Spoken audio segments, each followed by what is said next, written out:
Hi friends, എല്ലാവർക്കും hi. അപ്പൊ നമ്മൾ സൈക്കോളജി എന്ന് പറയുമ്പോൾ നമ്മളിപ്പോ ഈ പറയുന്ന നമ്മുടെ ടീച്ചേഴ്സ് എക്സാംസ് ഏതാണെങ്കിലും LPUP ആണെങ്കിലും കേട്ടറ്റ് ആണെങ്കിലും അതിനിപ്പോ HSA ആണെങ്കിലും സൈക്കോളജി അല്ലെങ്കിൽ എഡ്യൂക്കേഷണൽ സൈക്കോളജി എന്ന് പറയുന്നത് നമ്മളെ സംബന്ധിച്ചിടത്തോളം വളരെയധികം പ്രാധാന്യം അർഹിക്കുന്ന ഒന്ന് തന്നെയാണ് അല്ലെ. അപ്പൊ നമ്മുടെ കേട്ടറ്റ് പരീക്ഷകളിലാണെങ്കിൽ ഏകദേശം ഒരു 30 മാർക്കിന്റെ സൈക്കോളജി ചോദ്യം നമുക്ക് വരും. LPUPക്ക് 20 മാർക്കിന്റെ, അതേപോലെ തന്നെ ഇപ്പൊ HSA ആണെങ്കിൽ 5 മാർക്കിന്റെ ഒക്കെ നമുക്ക് വരുന്നുണ്ട്. സോ സൈക്കോളജി എന്ന് പറഞ്ഞാൽ നമ്മുടെ അധ്യാപകരെ സംബന്ധിച്ചിടത്തോളം സൈക്കോളജി എന്ന് പറയുന്നത് വളരെ വളരെ ഇമ്പോർട്ടന്റ് ആണ്. അതിന് നമുക്ക് വലിയൊരു മാർക്ക് വൈറ്റേജ് കൂടെ വരുന്ന ഭാഗമാണ്. സോ നമുക്കത് കൃത്യമായി പഠിച്ചു കഴിഞ്ഞാൽ ഈസി ആയി സ്കോർ ചെയ്യാം അല്ലെ. അപ്പൊ നമ്മൾ അതിൽ ശ്രദ്ധിക്കേണ്ട കാര്യം, അതായത് ഈ പറയുന്ന നമ്മുടെ കേട്ടറ്റ് പരീക്ഷയാണെങ്കിലും LPUP ആണെങ്കിലും ഒക്കെ നമ്മൾ പഠിച്ചു തുടങ്ങുമ്പോൾ ആദ്യം നമ്മൾ മനസ്സിലാക്കേണ്ട കാര്യം എന്ന് പറയുന്നത് പ്രീവിയസ്ലി ചോദിച്ച ട്രെൻഡ് എങ്ങനെയാണ് എന്നുള്ളതാണ്. ഓക്കെ, കാരണം ഈ പറയുന്ന സെയിം സിലബസിൽ നടന്നിട്ടുള്ള തൊട്ട് മുൻപുള്ള പരീക്ഷകളിൽ എന്തൊക്കെയാണ് എങ്ങനെയൊക്കെയാണ് ചോദിച്ചിരിക്കുന്നത് എന്നൊന്ന് മനസ്സിലാക്കി കഴിഞ്ഞാൽ ഒരു 50% മാർക്ക് നമുക്ക് അതിൽ നിന്ന് തന്നെ നേടാനായിട്ട് സാധിക്കും. ഓക്കെ, ആ ട്രെൻഡ് മനസ്സിലാക്കുക, റിലേറ്റഡ് ഫാക്ട്സ് പഠിക്കുക.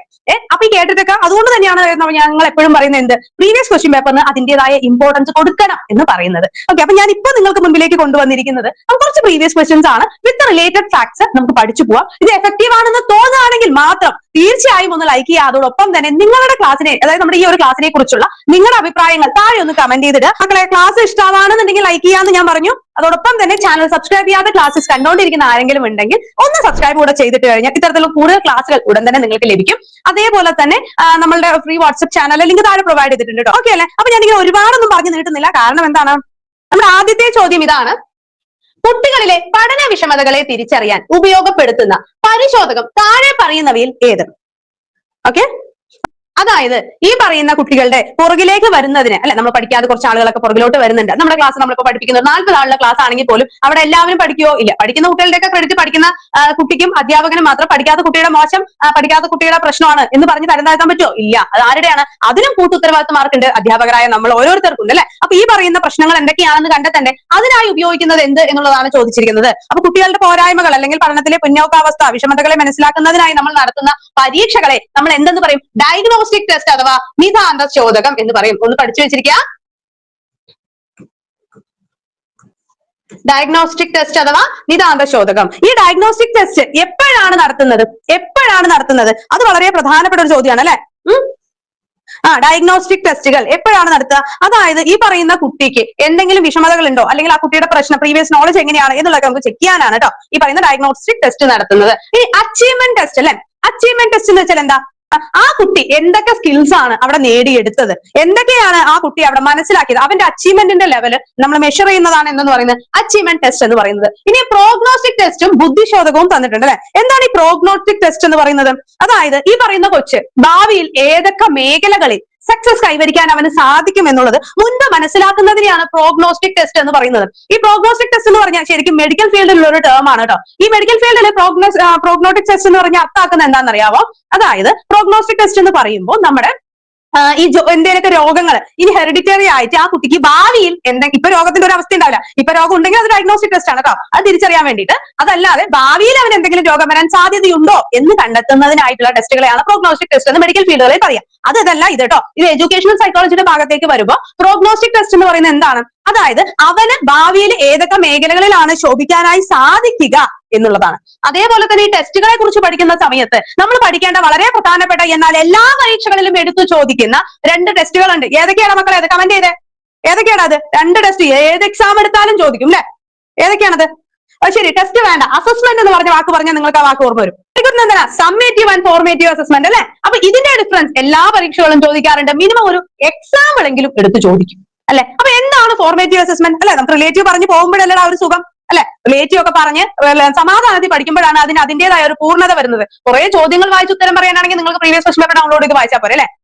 അതിന്റെ റിലേറ്റീവ് കൂടെ കിട്ടുമ്പോഴേ നമ്മുടെ പഠനം പൂർണ്ണമാവും അല്ലെ.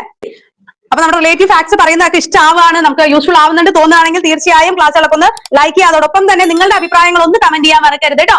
ശരി, ഈ പറയുന്ന നമ്മുടെ പ്രോഗ്നോസ്റ്റിക് ടെസ്റ്റ് ഒക്കെ ഞാൻ പറഞ്ഞു അല്ലെ. ഇതേപോലെ തന്നെ നമ്മൾ പഠിച്ചിരിക്കേണ്ട വളരെ പ്രധാനപ്പെട്ട ഒന്നാണ് ഇത്, നമ്മുടെ ഫോർമേറ്റീവ് അസസ്മെന്റും സമ്മേറ്റീവ് അസസ്മെന്റും. Okay, what is the difference between formative and summative assessment? Formative അസസ്മെന്റും സമ്മേറ്റീവ് അസസ്മെന്റും തമ്മിലുള്ള ഡിഫറൻസ് എന്താണ് എന്ന് നിങ്ങൾക്കറിയാം. ഫോർമേറ്റീവ് അസസ്മെന്റ് എന്ന് പറയുന്നത് പഠനത്തിൽ ഉടനീളം കുട്ടികളെ കുറിച്ച് മനസ്സിലാക്കുന്നതിന് വേണ്ടി നടത്തുന്ന പരിശോധനയാണ്.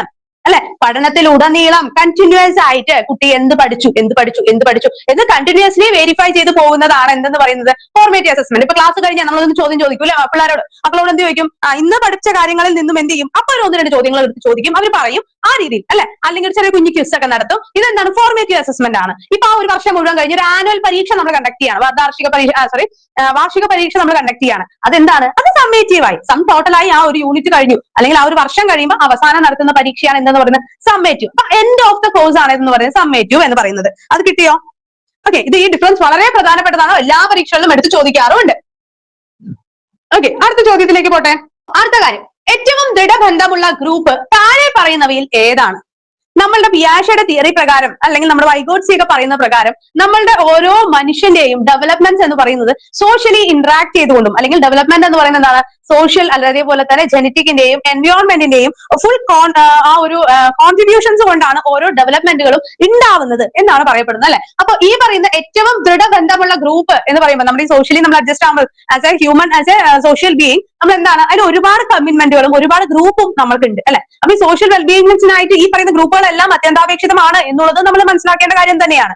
അതുകൊണ്ട് തന്നെയാണ് നമ്മൾ ഈ പറയുന്ന നമ്മുടെ സിലബസിൽ എടുത്ത ഒരു ടോപ്പിക് പറയുന്നത് കുടുംബം സാമൂഹീകരണം. ശ്രദ്ധിച്ചിട്ടുണ്ടോ? കുടുംബവും സാമൂഹീകരണവും എന്ന് പറഞ്ഞൊരു സിലബസിൽ നമുക്ക് സോഷ്യോളജിയിൽ വരുന്നുണ്ട് അല്ലെ. അപ്പൊ ഈ പറയുന്നതിൽ ഏറ്റവും ദൃഢമായത് ഏത് എന്നൊരു ചോദ്യം ചോദിച്ചാൽ അത് നമുക്ക് വിതൗട്ട് എനി എക്സ്പ്ലനേഷൻ നമുക്ക് പറയാനായി സാധിക്കും കുടുംബം അല്ലെ. എന്താണ് അതിന്റെ സ്പെഷ്യാലിറ്റി എന്ന് പറയുന്നത്?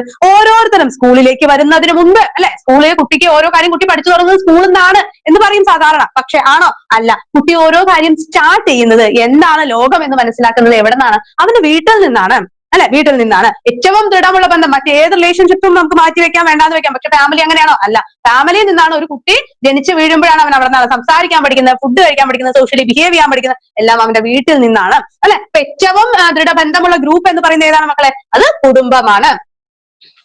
അടുത്ത ചോദ്യം, പഠിപ്പിക്കാനുള്ള ഒരു പാഠഭാഗം ഒരു കഥയുടെ രൂപത്തിൽ ആമുഖമായി വാച്യരൂപത്തിൽ ആഖ്യാനം ചെയ്യുന്നതിനെ ഏത് പേരിലാണ് നമുക്ക് വായിക്കാനായിട്ട് സാധിക്കുക? പറഞ്ഞ് ഈ പറയുന്ന ഒരു കഥയൊക്കെ നമ്മൾ സ്വാഭാവികമായും കഥകൾ പറഞ്ഞുകൊണ്ട് ക്ലാസ് സ്റ്റാർട്ട് ചെയ്യാറുണ്ട് അല്ലെ. ചെറിയ മക്കളാവുമ്പോൾ അവർക്ക് കഥ കേൾക്കാൻ ഒരുപാട് ഇഷ്ടമായിരിക്കും അല്ലെ, ഒരുപാട് ഇഷ്ടമായിരിക്കും. അപ്പൊ നോർമലി നമ്മളിപ്പോ ഒരു ടോപ്പിക് എടുത്തിട്ടു, നേരെ വന്നു എടുത്തോ ബുക്ക് എടുത്തോ പറഞ്ഞ് ബോർഡിൽ എഴുതി കുറെ എന്തൊക്കെയോ തിയറികൾ പറഞ്ഞു, ഫിസിക്സ് ഒക്കെ ആണെങ്കിൽ കുറെ ലോസും പറഞ്ഞു കുറെ കണക്കോ എഴുതിയിട്ട് പോയാൽ പിള്ളേർ ഒരിക്കലും നമ്മൾ എന്ത് ചെയ്യില്ല, ഇഷ്ടപ്പെടില്ല അല്ലെ. ഒരു അധ്യാപകനെ ഇഷ്ടമായാലേ കുട്ടി ആ വിഷയത്തെ ഇഷ്ടപ്പെടൂ. ആണോ? കുട്ടിക്ക് അധ്യാപകനോടുള്ള ഇഷ്ടം എന്ത് ചെയ്യും? ക്രമേണ അതല്ല സബ്ജക്റ്റിലേക്ക് വരും അല്ലെ. ഇപ്പൊ നമ്മൾ സ്കൂളിൽ പഠിപ്പിക്കുന്ന സമയത്ത്, ഈ സമയത്ത് നിങ്ങൾ സമയം കളയല്ല, എങ്കിലും ചെറിയൊരു അനുഭവം പറയാം. ഒരു 5th സ്റ്റാൻഡേർഡിൽ പഠിക്കുന്ന സമയത്ത് ഒരു സ്റ്റുഡന്റ് ഞാൻ ആകെ 6 മാസമാണ് പഠിപ്പിച്ചിട്ടുണ്ടായിരുന്നത്. പക്ഷെ അതിനുശേഷം കോണ്ടാക്റ്റും കാര്യങ്ങളും ഒന്നും ഉണ്ടായിരുന്നില്ല. പക്ഷെ അവള് +1 എത്തിക്കഴിഞ്ഞ് പുതിയ സ്കൂളിലേക്ക് പോയപ്പോ ഏറ്റവും കൂടുതൽ ഇൻഫ്ലുവൻസ് ചെയ്ത, അല്ലെങ്കിൽ ഇപ്പോഴും ഇഷ്ടപ്പെടുന്ന ഒരു ടീച്ചറുടെ പേര് എഴുതാൻ പറഞ്ഞപ്പോ അവള് എന്റെ പേര് എഴുതി, എന്നെ കുറിച്ച് എഴുതിയിട്ട് അത് പിന്നീട് +1 എനിക്ക് ഫോട്ടോ എടുത്ത് എനിക്ക് എഴുതാവുന്ന ദിവസം മറ്റേതോ ടീച്ചറുടെ നമ്പർ ഒക്കെ മേടിച്ചിട്ട് എനിക്ക് വാട്സ്ആപ്പ് ചെയ്തിട്ടുണ്ടായിരുന്നു അല്ലെ. അപ്പൊ അതെന്താണ്, അവള് അതിൽ എഴുതിയ ഒരു വേർഡാണ് ഞാൻ ഇപ്പൊ ജസ്റ്റ് കോട്ട് ചെയ്യാനായിട്ട് ഉദ്ദേശിച്ചത്. അതായത് എനിക്ക് സയൻസ് എന്ന് പറയുന്നത് വലിയ ഇഷ്ടമില്ലാത്ത സബ്ജക്ട് ആയിരുന്നു. പക്ഷെ ഈ അശ്വതി ടീച്ചർ അന്ന് ക്ലാസ്സിൽ വന്ന് പറഞ്ഞ ആ ഒരു വേർഡ് തൊന്ന്, അവിടെ നിന്നാണ് ഞാൻ സയൻസ് പഠിച്ചു തുടങ്ങിയതും ടീച്ചറിൽ നിന്നാണ് ഞാൻ സയൻസിൽ മാർക്ക് മേടിച്ചു തുടങ്ങിയതും എന്ന് പറഞ്ഞ ആ കുട്ടി എഴുതിയ ആ ഒരു വാക്ക് ഇന്നും എന്റെ മനസ്സിൽ നിൽക്കുന്നുണ്ടെങ്കിൽ, അത് ആ കുട്ടിക്ക് ഈ 4-5 വർഷം കഴിഞ്ഞിട്ടും അവളുടെ മനസ്സിൽ അത് നിൽക്കുന്നുണ്ടെങ്കിൽ അത് എനിക്ക് വളരെയധികം ഹാപ്പി ആയിട്ട് ഫീൽ ചെയ്യുന്ന ഒരു കാര്യമാണ്. ഓക്കെ, അപ്പോ അതേപോലെ നാളെ നമ്മളും നമ്മുടെ ഓരോ സ്റ്റുഡൻസിനും എന്തെങ്കിലും ഒരു ഇൻഫ്ലുവൻസ് ചെയ്യാൻ സാധിക്കുന്നവരായിരിക്കണം അല്ലെ. അപ്പൊ ഈ പറയുന്ന അപ്പൊ അതെന്തുകൊണ്ടാണ് നമ്മൾ ആ കുട്ടിക്ക് ആ ടോപ്പിക്കിലേക്ക് അവനെ എത്തുന്നത്? പഠിപ്പിക്കാൻ വേണ്ടിയല്ല, അവൻ ആ ടോപ്പിക് എന്താണെന്ന് അറിയാനുള്ള റെഡിനെസ് അവന്റെ മനസ്സിൽ ഉണ്ടാക്കി എടുക്കണം എന്നുള്ളത് തന്നെയാണ്. ഓക്കെ, അപ്പൊ ആ ഒരു റെഡിനെസ് ഉണ്ടാക്കാനായി നമ്മൾ ഒരുപാട് കഥകളും കാര്യങ്ങളും ഒക്കെ പറയാറുണ്ട് അല്ലെ. അപ്പൊ അങ്ങനെ ആ കഥകൾ പറഞ്ഞുകൊണ്ട് നമ്മൾ ആരംഭിക്കുന്നതിന് ഒരു പേര് പറഞ്ഞു വിളിക്കാറുണ്ട്. അതാണ് അഡ്വാൻസ് ഓർഗനൈസർ എന്ന് പറയുന്നത്. വളരെ പ്രധാനപ്പെട്ട ഒരു ചോദ്യം തന്നെയാണ്. ഈ അഡ്വാൻസ് ഓർഗനൈസർ ആരുടെ കൺസെപ്റ്റ് ആണ് എന്ന് ചോദിക്കാറുണ്ട് ഒരുപാട് HSA പരീക്ഷകളിൽ അടക്കം. LPUP കഴിഞ്ഞതിന് ചോദിച്ചിരുന്നു, HSAയിൽ ചോദിക്കാറുണ്ട്. ഇതൊരു കേട്ടതിന്റെ ക്വസ്റ്റ്യൻ പേപ്പർ ആണ്, ഇതിലും ചോദിച്ചിട്ടുണ്ട്. അപ്പൊ നിങ്ങൾ ആലോചിച്ചോ ഈ അഡ്വാൻസ് ഓർഗനൈസർ എന്നുള്ളതിന് എത്രത്തോളം പ്രാധാന്യമുണ്ട് എന്നുള്ളത്.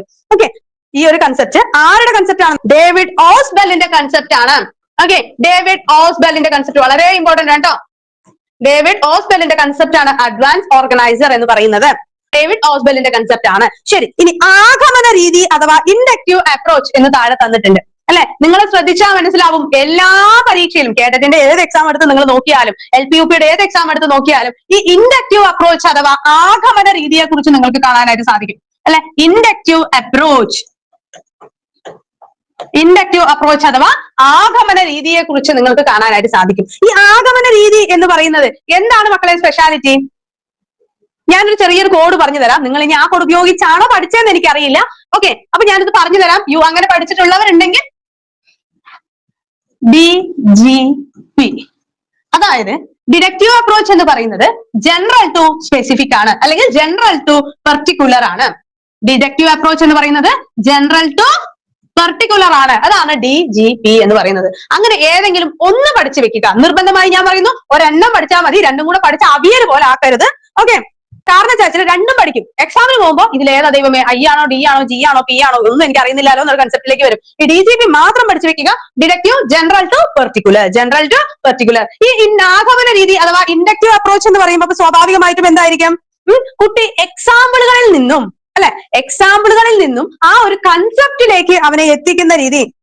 ഓക്കെ, അപ്പൊ ഇവിടത്തെ പറയുന്നുണ്ട് ആഗമന രീതി അഥവാ ഇൻഡക്റ്റീവ് അപ്രോച്ച് എന്ന് പറയുന്നത്. അപ്പൊ ചാനൽ ഒന്ന് സബ്സ്ക്രൈബ് ചെയ്തിട്ട് നമ്മൾ ലൈവ് ഷെഡ്യൂൾ ചെയ്യുന്നതിനനുസരിച്ച് നിങ്ങൾക്ക് എന്ത് ചെയ്യും, ഇതിന്റെ നോട്ടിഫിക്കേഷൻസ് കിട്ടും. ഫ്രീ ഗ്രൂപ്പിൽ ജോയിൻ ചെയ്താലും നിങ്ങൾക്ക് വാട്സ്ആപ്പിൽ തന്നെ അതിന്റെ നോട്ടിഫിക്കേഷൻ വരും. പിന്നീട് റെഫറൻസിനായിട്ടാണെങ്കിലും ആ ലൈവ് ക്ലാസ്സുകൾ നിങ്ങൾക്ക് ഉപയോഗിക്കാം. ഓക്കെ, ശരി. അപ്പൊ പറഞ്ഞുകൊണ്ട് എന്തായിരുന്നു ആഗമന രീതി അല്ലെ? എന്താണ്? കുട്ടിക്ക് കുറെ എക്സാമ്പിൾസ് നമ്മൾ കൊടുക്കുന്നു, എന്നിട്ട് ആ പറയുന്ന കൺസെപ്റ്റിലേക്ക് കുട്ടിയെ എത്തിക്കുന്നു. അതാണ് ഏതെന്ന് പറയുന്നത് ഇൻഡക്റ്റീവ് അപ്രോച്ച് എന്ന് പറയുന്നത്. അപ്പൊ ചോദ്യം ഇങ്ങനെയായിരിക്കാം ചോദിക്കുന്നത്.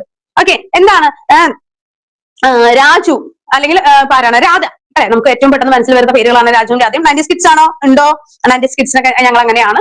അപ്പൊ ഈ രാജുവും രാധയുടെ കാര്യമൊക്കെ പറയുന്ന സമയത്ത് ആരാണെങ്കിലും നമ്മൾ എന്ത് പറയും? കൺസെപ്റ്റ് പറയുന്ന സമയത്ത് ഒരു ഗ്ലാസ് വെള്ളം അല്ലെ മറ്റൊരു പാത്രത്തേക്ക് പകർത്താനായി ഇങ്ങനെ ഒഴിക്കാൻ സാധിക്കുന്നു അല്ലെ?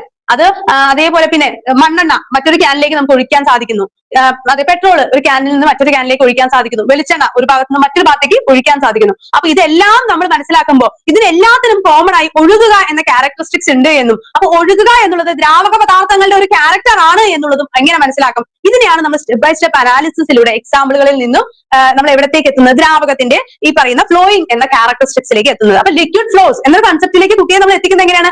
വെള്ളമൊക്കെ എങ്ങനെ കുപ്പിയിലേക്ക് നിറയ്ക്കാം, അതിങ്ങനെ ഒഴിക്കൂലേ? അമ്മ മണ്ണെണ്ണ കുപ്പിയിൽ ഒഴിക്കുന്നത് കണ്ടിട്ടുണ്ടോ? തേൻ ഒഴുകുന്നത് കണ്ടിട്ടുണ്ടോ? പുഴയിൽ വെള്ളം ഒഴുകുന്നത് കണ്ടിട്ടില്ലേ? ഇങ്ങനെ കുറെ ഒഴുകുക ഒഴുകുക ഒഴുകുക ഒഴുകുക എന്ന ഒരു 10 എക്സാമ്പിളുകളിൽ നമ്മൾ പറയുമ്പോൾ കുട്ടിയുടെ മനസ്സിലേക്ക് ഒഴുകുക എന്ന കൺസെപ്റ്റ് അവിടെ കിട്ടി. ഇതെല്ലാം ദ്രാവകങ്ങൾക്ക് ഉദാഹരണമാണ് എന്ന കൺസെപ്റ്റും കുട്ടിക്ക് കിട്ടി. ഇതെല്ലാം ഒഴുകുന്നവയാണ്, ഇതെല്ലാം ദ്രാവകങ്ങളെയാണ്. സോ ജനറലൈസ് ചെയ്യാണ് കുട്ടി അല്ലെ? എക്സാമ്പിളുകളിൽ നിന്നും അവൻ ജനറലൈസ് ചെയ്ത് എടുക്കുന്നു. എന്താണ് ജനറലൈസ് ചെയ്യുന്നത്? യെസ്, ലിക്വിഡ് ഫ്ലോസ് അല്ലെങ്കിൽ ദ്രാവകങ്ങൾക്ക് ഒഴുകാനുള്ള കാലിബർ കപ്പാസിറ്റി ക്വാളിറ്റി ഉണ്ട്. മനസ്സിലായോ? അടുത്തത് ആന്തരിക പ്രേരണ എന്ന് പറയും, അഥവാ ഇൻട്രൻസിക് മോട്ടിവേഷൻ. ഇൻട്രൻസിക് മോട്ടിവേഷൻ എന്താണ് മക്കളെ? അതായത് ഇതിന് സാധാരണ ചോദിക്കുന്ന എക്സാമ്പിൾ ഇതാണ്.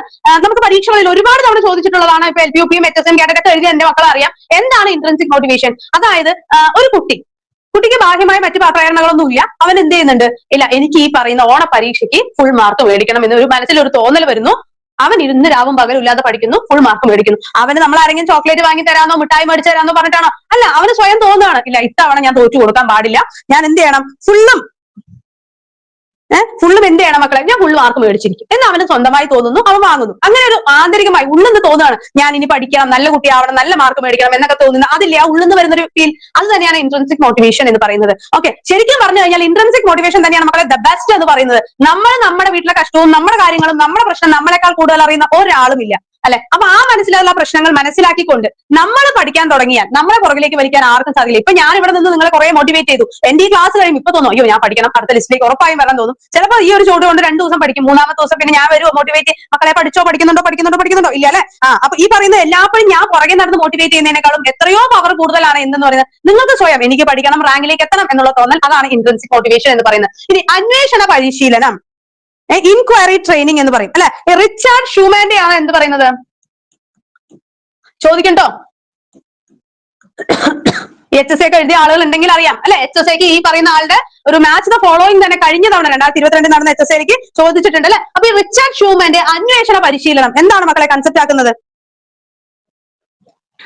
അല്ലെ? കുട്ടികളിൽ സയന്റിഫിക് ഇൻക്വയറിയും അതേപോലെയുള്ള കാര്യങ്ങളും ഡെവലപ്പ് ചെയ്തെടുക്കുന്നതിന് വേണ്ടി, സയന്റിഫിക് ഇൻക്വയറിയും മറ്റും ഡെവലപ്പ് ചെയ്തെടുക്കുന്നതിന് വേണ്ടിയിട്ട് വരുന്നതാണ് ഇത് അന്വേഷണ പരിശീലനം എന്ന് പറയുന്നത്. കുട്ടികൾക്ക് പരീക്ഷണങ്ങൾ നടത്താനും എക്സ്പെരിമെന്റ് ചെയ്യാനുമുള്ള ആഗ്രഹങ്ങളും ആ ഒരു ക്യൂരിയോസിറ്റിയും ക്രിയേറ്റിവിറ്റിയും ഡെവലപ്പ് ചെയ്തെടുക്കാൻ, സയന്റിഫിക് ഇൻക്വയറി ഒക്കെ ഡെവലപ്പ് ചെയ്തെടുക്കാൻ വേണ്ടിയിട്ടുള്ള ഒരു ടീച്ചിങ് ടെക്നിക് ആണ് അന്വേഷണ പരിശീലനം എന്ന് പറയുന്നത്. ഓക്കെ അല്ലെ? ആരാണ് അതിന്റെ വക്താവ്? റിച്ചാർഡ് ഷൂമാൻ ആണ്. അപ്പൊ നമ്മൾ 4 കൺസെപ്റ്റ് പഠിച്ചു. അഡ്വാൻസ് ഓർഗനൈസർ ഡേവിഡ് ഓസ്കലിന്റെ കൺസെപ്റ്റ് ആണ്. ആഗമന രീതി ഇൻഡക്റ്റീവ് അപ്രോച്ച് എക്സാമ്പിളുകളിൽ നിന്നും എന്തിലേക്ക് പോകുന്നു? ജനറൽ പ്രിൻസിപ്പിളുകളിലേക്ക് പോകുന്നു. ആന്തരിക പ്രേരണ അഥവാ ഇൻട്രിൻസിക് മോട്ടിവേഷൻ, സ്വന്തം ഉള്ളിൽ നിന്നും ഒരു മോട്ടിവേഷൻ ഉണ്ടാവുന്നു വിത്തൗട്ട് എനി എന്താണ് ബാഹ്യ പ്രേരണകളൊന്നും തന്നെ കൂടാതെ എന്നുള്ളത് എടുത്തു പറഞ്ഞു. എന്നാലേ അവിടെ ആൻസർ ശരിയാവുക. അന്വേഷണ പരിശീലനം എന്താണ് സയന്റിഫിക് ഇൻക്വയറി ഡെവലപ്പ് ചെയ്തെടുക്കാനായിട്ട് എന്ന കൺസെപ്റ്റ് ഒന്ന് മനസ്സിൽ വെച്ചിരിക്കാം. ശരി, അടുത്ത ക്വസ്റ്റ്യൻ. മുൻകൂട്ടി നിശ്ചയിച്ച പ്രകടന മാനദണ്ഡം അടിസ്ഥാനമാക്കിയുള്ള വിദ്യാർത്ഥികളുടെ ഗ്രേഡിംഗ് സമ്പ്രദായം അറിയപ്പെടുന്നത്.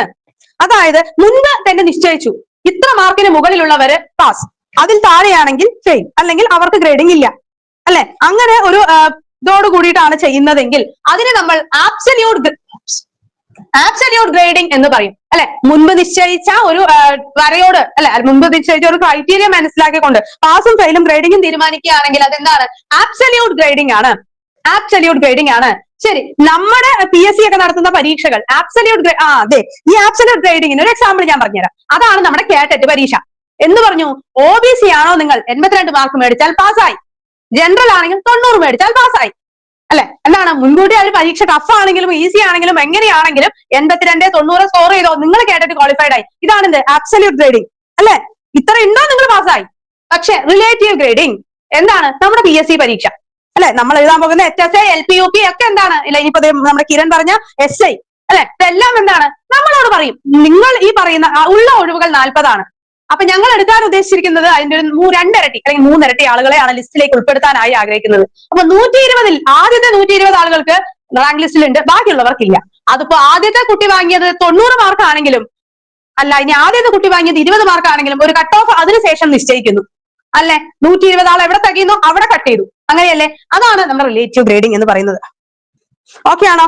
അപ്പൊ ഈ പറയുന്നതാണ് എന്ത്? റിലേറ്റീവ് അല്ല മക്കളെ, നമ്മൾ ഒരിക്കലും സ്കൂളുകളെ റിലേറ്റീവ് അല്ല, നമ്മൾ മാക്സിമം ആബ്സല്യൂട്ട് ഗ്രേഡിംഗ് തന്നെയാണ് പോകുന്നത്. ഇപ്പൊ കാരണം ABCD ഉണ്ടല്ലോ നമുക്ക്, അല്ലെ? A ഉണ്ട്, B ഉണ്ട്, C ഉണ്ട്, D ഉണ്ട്. അപ്പൊ ഇതിലിപ്പോ A+, B+, ഇടയിൽ കുറെ ഗ്രേഡിംഗും കാര്യങ്ങളും ഒക്കെ ഇൻവോൾവ് ചെയ്തിട്ടുണ്ട്, അല്ലെ? O ഗ്രേഡ് നമ്മുടെ NCERT-യിലൊക്കെ പഠിക്കുന്ന കുട്ടികൾക്ക്, CBSE-കാർക്ക് O ഗ്രേഡോ സംഭവങ്ങൾ വേറെ എന്തൊക്കെയോ കുറെ കാര്യങ്ങളുണ്ട്, അല്ലെ? അപ്പൊ അങ്ങനെയുള്ള ആബ്സല്യൂട്ട് ആയിട്ടാണ് വരുന്നത്, അല്ലെ?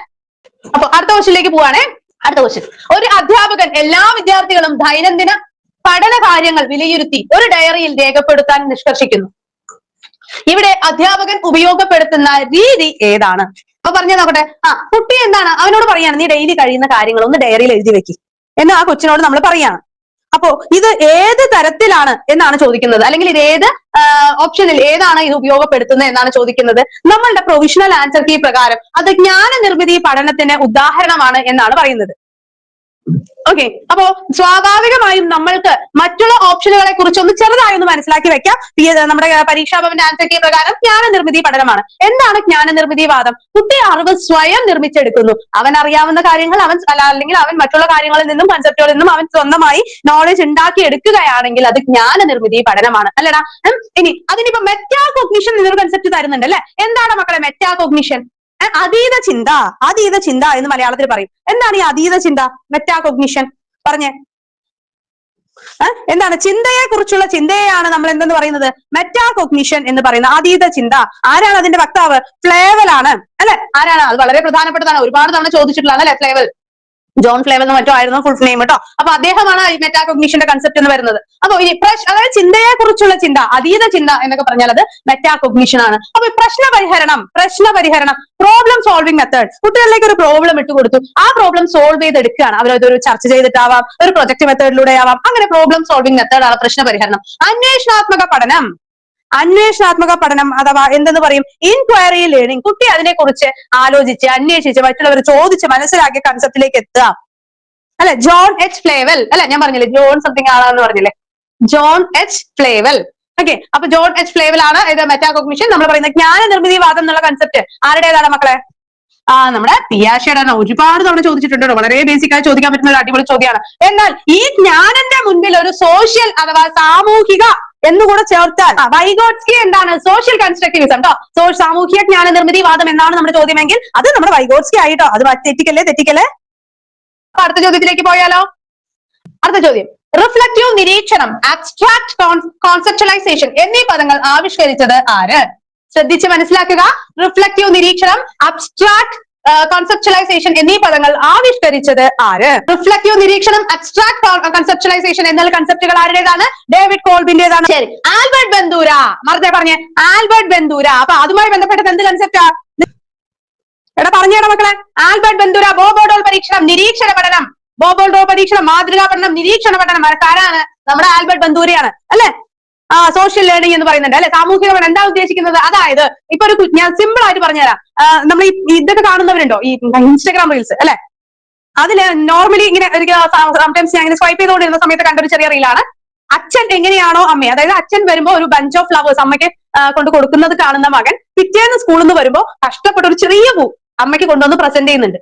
ജസ്റ്റ് അത്രേ ഉള്ളൂ എന്ത് നമ്മുടെ ബന്ധുവരുടെ ഈ ഒരു കൺസെപ്റ്റ് എന്ന് പറയുന്നത് അല്ലെ. നമ്മൾ എൽഡേഴ്സ് എങ്ങനെയാണോ ബിഹേവ് ചെയ്യുന്നത് കാണുന്നത്, അത് കണ്ടാണ് അവൻ പഠിക്കുന്നത് അല്ലെ. അപ്പൊ നമ്മളിപ്പോ വഴക്കിട്ടു അങ്ങോട്ടും ഇങ്ങോട്ടും അടിയും പിടിയും കണ്ടു കഴിഞ്ഞാണ് കുട്ടികൾ വളരുന്നെങ്കിൽ സ്വാഭാവികമായും അവരുടെ മനസ്സിൽ ഒരു പ്രശ്നം വരുമ്പോൾ അത് അഗ്രസീവ് ആയിട്ട് റിയാക്ട് ചെയ്തുകൊണ്ട് തീർക്കാനേ അവർ പഠിക്കുള്ളൂ അല്ലെ. പക്ഷെ ഈ പറയുന്ന നിരീക്ഷണ പഠനത്തിൽ അല്ലെങ്കിൽ നമ്മുടെ ബന്ധുവര് പറയുന്നത് ഒരു ബോബോ ഡോൾ, അതായത് ലൈക്ക് ഒരു ഡോൾ, ആ ഡോളിനെ ഒരു എൽഡർ എന്ത് ചെയ്യുന്നു, അടിക്കുകയും പിടിക്കുകയും ചെയ്യുന്നത് കാണുന്ന കുട്ടിക്ക് സ്വാഭാവികമായും അവൻ ഒറ്റയ്ക്കാണെങ്കിലും അത്തരത്തിലുള്ള സിറ്റുവേഷൻ കിട്ടുമ്പോൾ അതിനവൻ അങ്ങനെ അഗ്രസീവ് ആയിട്ട് റിയാക്ട് ചെയ്യും. പക്ഷെ കാമായി ക്വൈറ്റ് ആയി സ്മൈൽ ചെയ്തുകൊണ്ട് കൂൾ ആയിട്ട് നമ്മളൊന്ന് ചെയ്യുന്ന കണ്ടു കഴിഞ്ഞാൽ നമ്മുടെ മക്കളും അതേപോലെ തന്നെയാണ് ബിഹേവ് ചെയ്യുക. ഓക്കെ, അപ്പോ അതാണ് ആര് പറയുന്നത്, നമ്മുടെ ആൽബർട്ട് ബന്ധൂര പറയുന്നത്. നിരീക്ഷണ പഠനം, മാതൃകാ പഠനം എന്നൊക്കെ അദ്ദേഹം പറയുന്നത് ഈ ഒരു കൺസെപ്റ്റിനെയാണ് കേട്ടോ.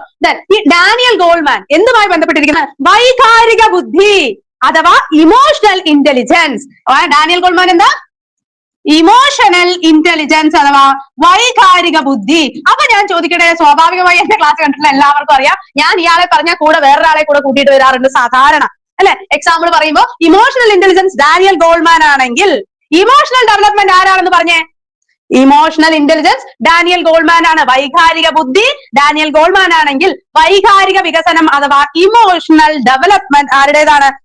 കാതറിൻ ബ്രിഡ്ജസ് ആണ് അല്ലെ. ആരാണ് മക്കളെ? കാതറിൻ ബ്രിഡ്ജസ് ആണ്. വളരെ പ്രധാനപ്പെട്ട കൺസെപ്റ്റ് ആണ്, പരീക്ഷയിൽ ചോദിക്കും. വൈകാരിക വികസനം കാതറിൻ ബ്രിഡ്ജസ്, വൈകാരിക ബുദ്ധി ഡാനിയൽ ഗോൾമാൻ. അപ്പൊ ആൽബർട്ട് ബന്ധൂര പറഞ്ഞു, ഗോൾമാൻ പറഞ്ഞു, കൊൾബ് പറഞ്ഞു. ഇനി ആരാണ്?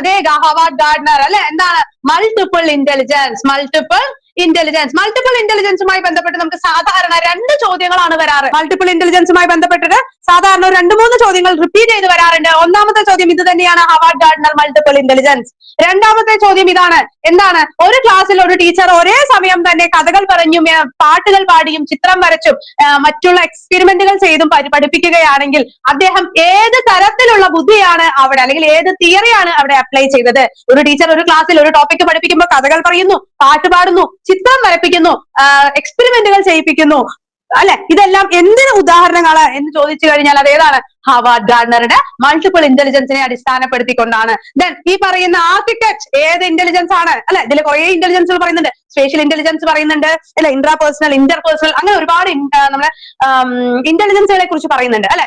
അപ്പൊ ഈ പറയുന്ന ഞാൻ പറഞ്ഞ എന്താണ് ഇപ്പൊ പറഞ്ഞ ആർക്കിടെക്ട് അല്ലെ, ചിത്രം വരയ്ക്കുന്ന, സ്പേഷ്യൽ കാൽക്കുലേഷൻസ് ഒക്കെ ചെയ്യുന്ന ഈ വ്യക്തി അതേതാണ്? നമ്മുടെ സ്പേഷ്യൽ ഇന്റലിജൻസ് ആണ്. ലോജിക്കൽ ആൻഡ് മാത്തമാറ്റിക്കൽ ഇന്റലിജൻസ് ഉണ്ടല്ലോ, മാത്സ് പടപടാന്ന് ചെയ്യുന്ന കുട്ടികളുണ്ടാവും. അവർ ഈ അബാക്കസ് ഒക്കെ പഠിച്ചിട്ട് നമ്മളിപ്പോ സാധാരണ യൂട്യൂബ് ഓപ്പൺ ചെയ്ത് കഴിഞ്ഞാൽ നമുക്ക് ഇങ്ങനെ വെച്ചിട്ടൊക്കെ കുട്ടികൾ എന്തൊക്കെയോ ചെയ്യുന്ന കാണാം. അവർ പടപടാന്ന് മൾട്ടിപ്ലിക്കേഷൻ ഡിവിഷൻ ഒക്കെ ചെയ്യുന്ന കാണാം. അതൊക്കെ മാത്തമാറ്റിക്കൽ ഇന്റലിജൻസ് തന്നെയാണ് കേട്ടോ. അതൊക്കെ സമ്മതിച്ചു കൊടുക്കേണ്ട കാര്യങ്ങൾ തന്നെയാണ് അല്ലെ.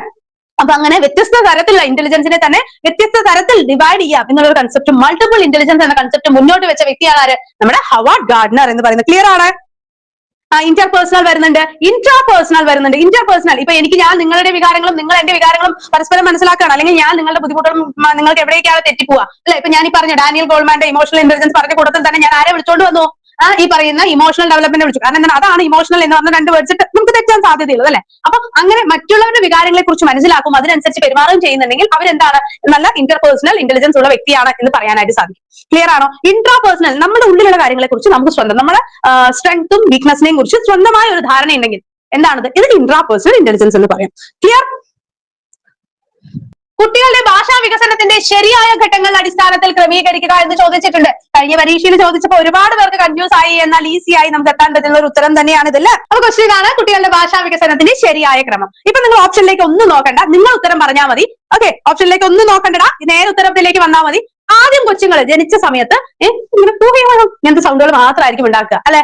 അത് കഴിഞ്ഞ് കുട്ടികൾ ബബ, അമ്മ, മ, പ എന്നുള്ള ഈ വൊവൽ സൗണ്ട്സ് പോലെയുള്ള സൗണ്ടുകൾ നമുക്ക്, അതായത് ചില കുട്ടികൾ ഉമ്മ എന്ന് പറയുമ്പോൾ നമ്മൾ അയ്യോ അമ്മ വിളിച്ചു അമ്മ എന്ന് വിളിച്ചു എന്ന് പറഞ്ഞ് നമ്മൾ ഒരുപാട് സന്തോഷിക്കാറുണ്ട് അല്ലെ. അപ്പൊ ഈ എക്സ്പീരിയൻസിലൂടെയൊക്കെ കടന്നു വന്നവർ തന്നെ ആയിരിക്കും നിങ്ങൾ ഓരോരുത്തരും എന്ന് വിചാരിക്കുന്നു. വളരെ കുറച്ച് പേര് ചെറിയ പിള്ളേരുണ്ടാവാൻ സാധ്യത കാണുന്നുള്ളൂ, എനിക്ക് അറിഞ്ഞുകൂടാ എങ്കിലും പറയാണ്. ഓക്കെ, അപ്പൊ ഈ പറഞ്ഞ അല്ലെങ്കിൽ നമ്മുടെ ചേച്ചിമാരുടെ മക്കളെങ്കിലും നമ്മൾ കണ്ടിട്ടുള്ളത് തന്നെ ആയിരിക്കും അല്ലെ. അപ്പൊ ഈ പറയുന്ന അപ്പൊ ആദ്യം എന്താണ്? ആദ്യം ഈ കൂക്ലിംഗ് ഒക്കെയാണ് അല്ലെ. നമുക്ക് കൊച്ചുങ്ങൾ ഇങ്ങനെ കൂക്കി വിളിക്കുക, സൗണ്ട് ഉണ്ടാക്കുക, ഇങ്ങനെയുള്ള സൗണ്ട് ഒക്കെയാണ് ആദ്യം ഉണ്ടാവുക. പിന്നെയാണ് ഇമ്മ പ എന്നുള്ള സൗണ്ടുകളൊക്കെ വരിക. അതിനുശേഷം എന്തെന്ന് വരും?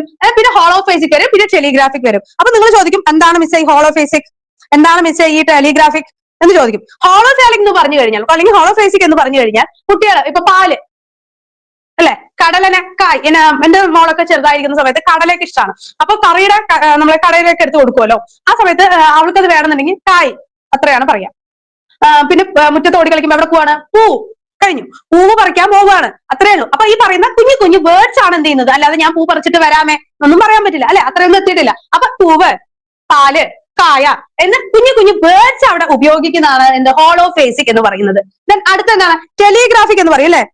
ടെലിഗ്രാഫിക് എന്താണ്? സിമ്പിൾ ആയിട്ടുള്ള സെന്റൻസുകൾ ഉപയോഗിക്കുന്നു. കാരണം നമ്മുടെ സൈക്കോളജി എന്ന് പറയുന്നത് കോമൺ ആണ്. നിങ്ങൾ LPUP എഴുതുന്നവരായിക്കൊള്ളട്ടെ, ഇപ്പൊ പറഞ്ഞ കേഡറ്റ് എഴുതുന്നവരായിക്കൊള്ളട്ടെ, കേഡറ്റ് 1-നും 2-നും അതേപോലെ തന്നെ കേഡറ്റ് 3-കാർക്കും ഇത് യൂസ്ഫുൾ ആണ്. അതേപോലെ LPUP-കാർക്ക് യൂസ്ഫുൾ ആണ്. ഇപ്പൊ SI മെയിൻസ് എഴുതുന്ന സൈക്കോളജിയുടെ ഭാഗങ്ങളിലുള്ളവർക്ക് ഇത് യൂസ്ഫുൾ ആണ്. HSA പരീക്ഷ എഴുതുന്നവരുണ്ടോ അവർക്ക് യൂസ്ഫുൾ ആണ്. പിന്നെ പ്രീ പ്രൈമറി എക്സാം എഴുതുന്ന കുട്ടികളുണ്ടോ അവർക്ക് യൂസ്ഫുൾ ആണ്. മനസ്സിലാക്കുക.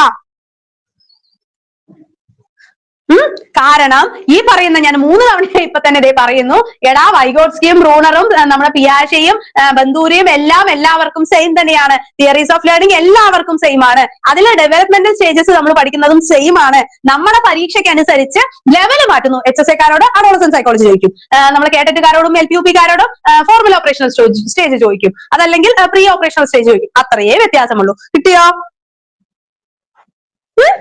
ഇനി ഡൗട്ട് ഇല്ലല്ലോ. പഠിക്കുക, പറഞ്ഞു തരുന്ന ക്വസ്റ്റ്യൻസ് ഉറപ്പായും വരും എന്നുള്ള കാര്യം വിശ്വസിച്ച് തന്നെ പഠിക്കുക. വേണേലും ഞാനിപ്പോ പറയുന്ന ക്വസ്റ്റ്യൻസ് എടുത്തു വെച്ചോ, എന്നിട്ട് എക്സാം കഴിഞ്ഞ് വന്നിട്ട് ആൻസർ കീയും കൂടി ഞങ്ങൾ വരുമല്ലോ, അപ്പൊ പറഞ്ഞാൽ മിസ്സേ അന്ന് പറഞ്ഞില്ലേ എന്ന് നിങ്ങൾ തന്നെ പറയും, ഉറപ്പായിട്ടും പറയും. ഓക്കെ, ശരി. അപ്പൊ ഇത് കിട്ടിയില്ലേ?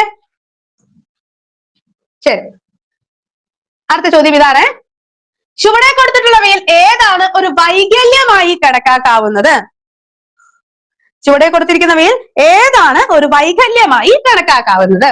എളുപ്പത്തിൽ ക്ഷീണിതനാവുകയും ഏൽപ്പിച്ച കാര്യങ്ങൾ പാതി വഴിയിൽ നിർത്തുകയും ചെയ്യുന്നു. IQ 110 കിട്ടിയിട്ടും വായനയ്ക്ക് ബുദ്ധിമുട്ട് അനുഭവിക്കുന്നു. തന്നേക്കാൾ താഴ്ന്ന പ്രായക്കാരുമായി കളിക്കാൻ താല്പര്യപ്പെടുകയും സ്കൂൾ പാഠ്യപദ്ധതിയുടെ എല്ലാ മേഖലയിലും താഴ്ന്ന നിലവാരം വെളിപ്പെടുത്തുകയും ചെയ്യുന്നു. ക്ലാസ്സിൽ എന്തിനെയെങ്കിലും വിളിക്കുമ്പോൾ വിക്ക് അനുഭവപ്പെടുന്നു. ഇതിൽ ഏതാണ് വൈകല്യമായി കണക്കാക്കാൻ സാധിക്കുക എന്ന് ചോദിച്ചാൽ അത് ഓപ്ഷൻ ബി ആണ്. അപ്പൊ നിങ്ങൾ ചോദിക്കും, തന്നേക്കാൾ താഴ്ന്ന പ്രായക്കാരുമായി കളിക്കാൻ ഇടപെടാനും ഇഷ്ടപ്പെടുകയും അതേപോലെ എല്ലാ കാര്യങ്ങളും കുറച്ച് പുറകിലേക്ക് നിൽക്കുകയും ചെയ്യുന്ന വൈകല്യമാണോ എന്ന് ചോദിച്ചാൽ അല്ല, അത് IQ ലെവൽ കുറവായതിന്റെ പ്രശ്നമാണ്. മനസ്സിലായോ? അവിടത്തേക്ക് പോകണ്ട. നമുക്ക് എന്താണ് IQ വലുതായിരിക്കാം, പക്ഷെ വായിക്കാൻ കിട്ടുന്നില്ല, എന്ത് ചെയ്യും അല്ലെ? നമ്മൾ പഠന വൈകല്യങ്ങളെ കുറിച്ച് വളരെ ഡെപ്തിൽ തന്നെ പഠിക്കുന്നുണ്ട്. ഏതൊക്കെയാണ് മക്കളെ പഠന വൈകല്യങ്ങൾ എന്ന് പറഞ്ഞ് നമ്മൾ പഠിക്കുന്നത്? ഡിസ്ലെക്സിയ വായനാ വൈകല്യം, ഡിസ്ഗ്രാഫിയ എഴുതാനുള്ള വൈകല്യം, ഡിസ്കാൽക്കുലിയ മാത്തമാറ്റിക്കൽ ആയിട്ടുള്ള ഡിസബിലിറ്റി ആണോ, ഡിസ്പ്രാക്സിയ ഈ പറയുന്ന ന്യൂറോൺസ് അല്ലെങ്കിൽ നമ്മുടെ ജോയിന്റുകളെ കൃത്യമായി ഉപയോഗിക്കാൻ കഴിയാത്തൊരവസ്ഥ അല്ലെ, അനോറക്സിയ ഫുഡിനോടുള്ള അമിതമായ പ്രശ്നം. അങ്ങനെ ഒരുപാട് കാര്യങ്ങളെ കുറിച്ച് നമ്മൾ പഠിക്കുന്നുണ്ട്. അതില് ഈ ഡിസ്ലെക്സിയ എന്ന് പറയുന്ന വായനാ വൈകല്യം അല്ലേ ഈ കൊച്ചിനുള്ളത് അല്ലെ?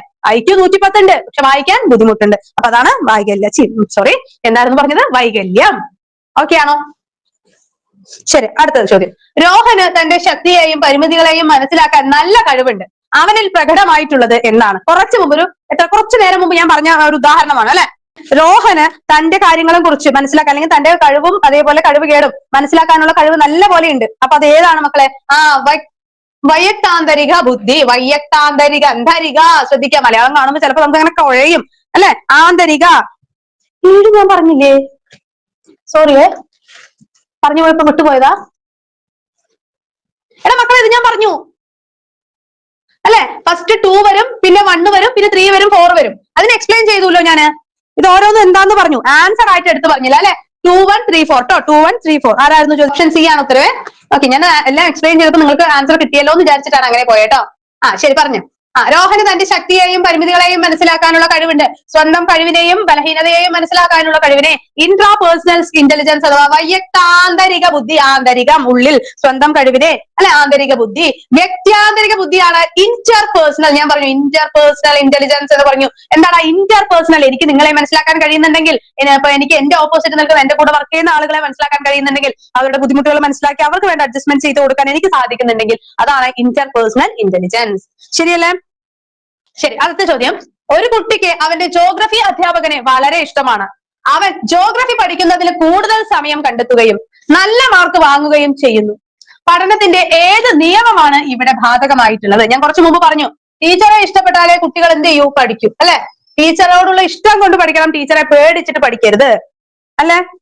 ടീച്ചറെ എന്താണ്? ടീച്ചറോടുള്ള ഇഷ്ടം കൊണ്ടായിരിക്കണം നമ്മൾ പഠിക്കേണ്ടത്, ടീച്ചറെ പേടിച്ചിട്ടാവരുത് നമ്മുടെ മക്കൾ പഠിക്കേണ്ടത് അല്ലെ? അപ്പൊ ഈ ടീച്ചറോടുള്ള ഇഷ്ടം പിന്നീട് സബ്ജക്റ്റിലേക്ക് എത്തുന്ന ആ ഒരു ഇഷ്ടം പിന്നീട് നല്ല മാർക്കിലേക്കും അവനെ ലീഡ് ചെയ്യുകയാണെന്നുണ്ടെങ്കിൽ അത് ഏത് തിയറിയുമായി ബന്ധപ്പെട്ടതാണ് എന്നാണ് ചോദിക്കുന്നത്. ലോ ഓഫ് അസോസിയേഷൻ അഥവാ അസോസിയേഷൻ നിയമം എന്ന് പറയാം. ഈ പറയുന്ന നിയമങ്ങൾ അല്ലെങ്കിൽ ലേണിംഗ് തിയറീസുമായി ബന്ധപ്പെട്ട് ആരുടേതാണ്?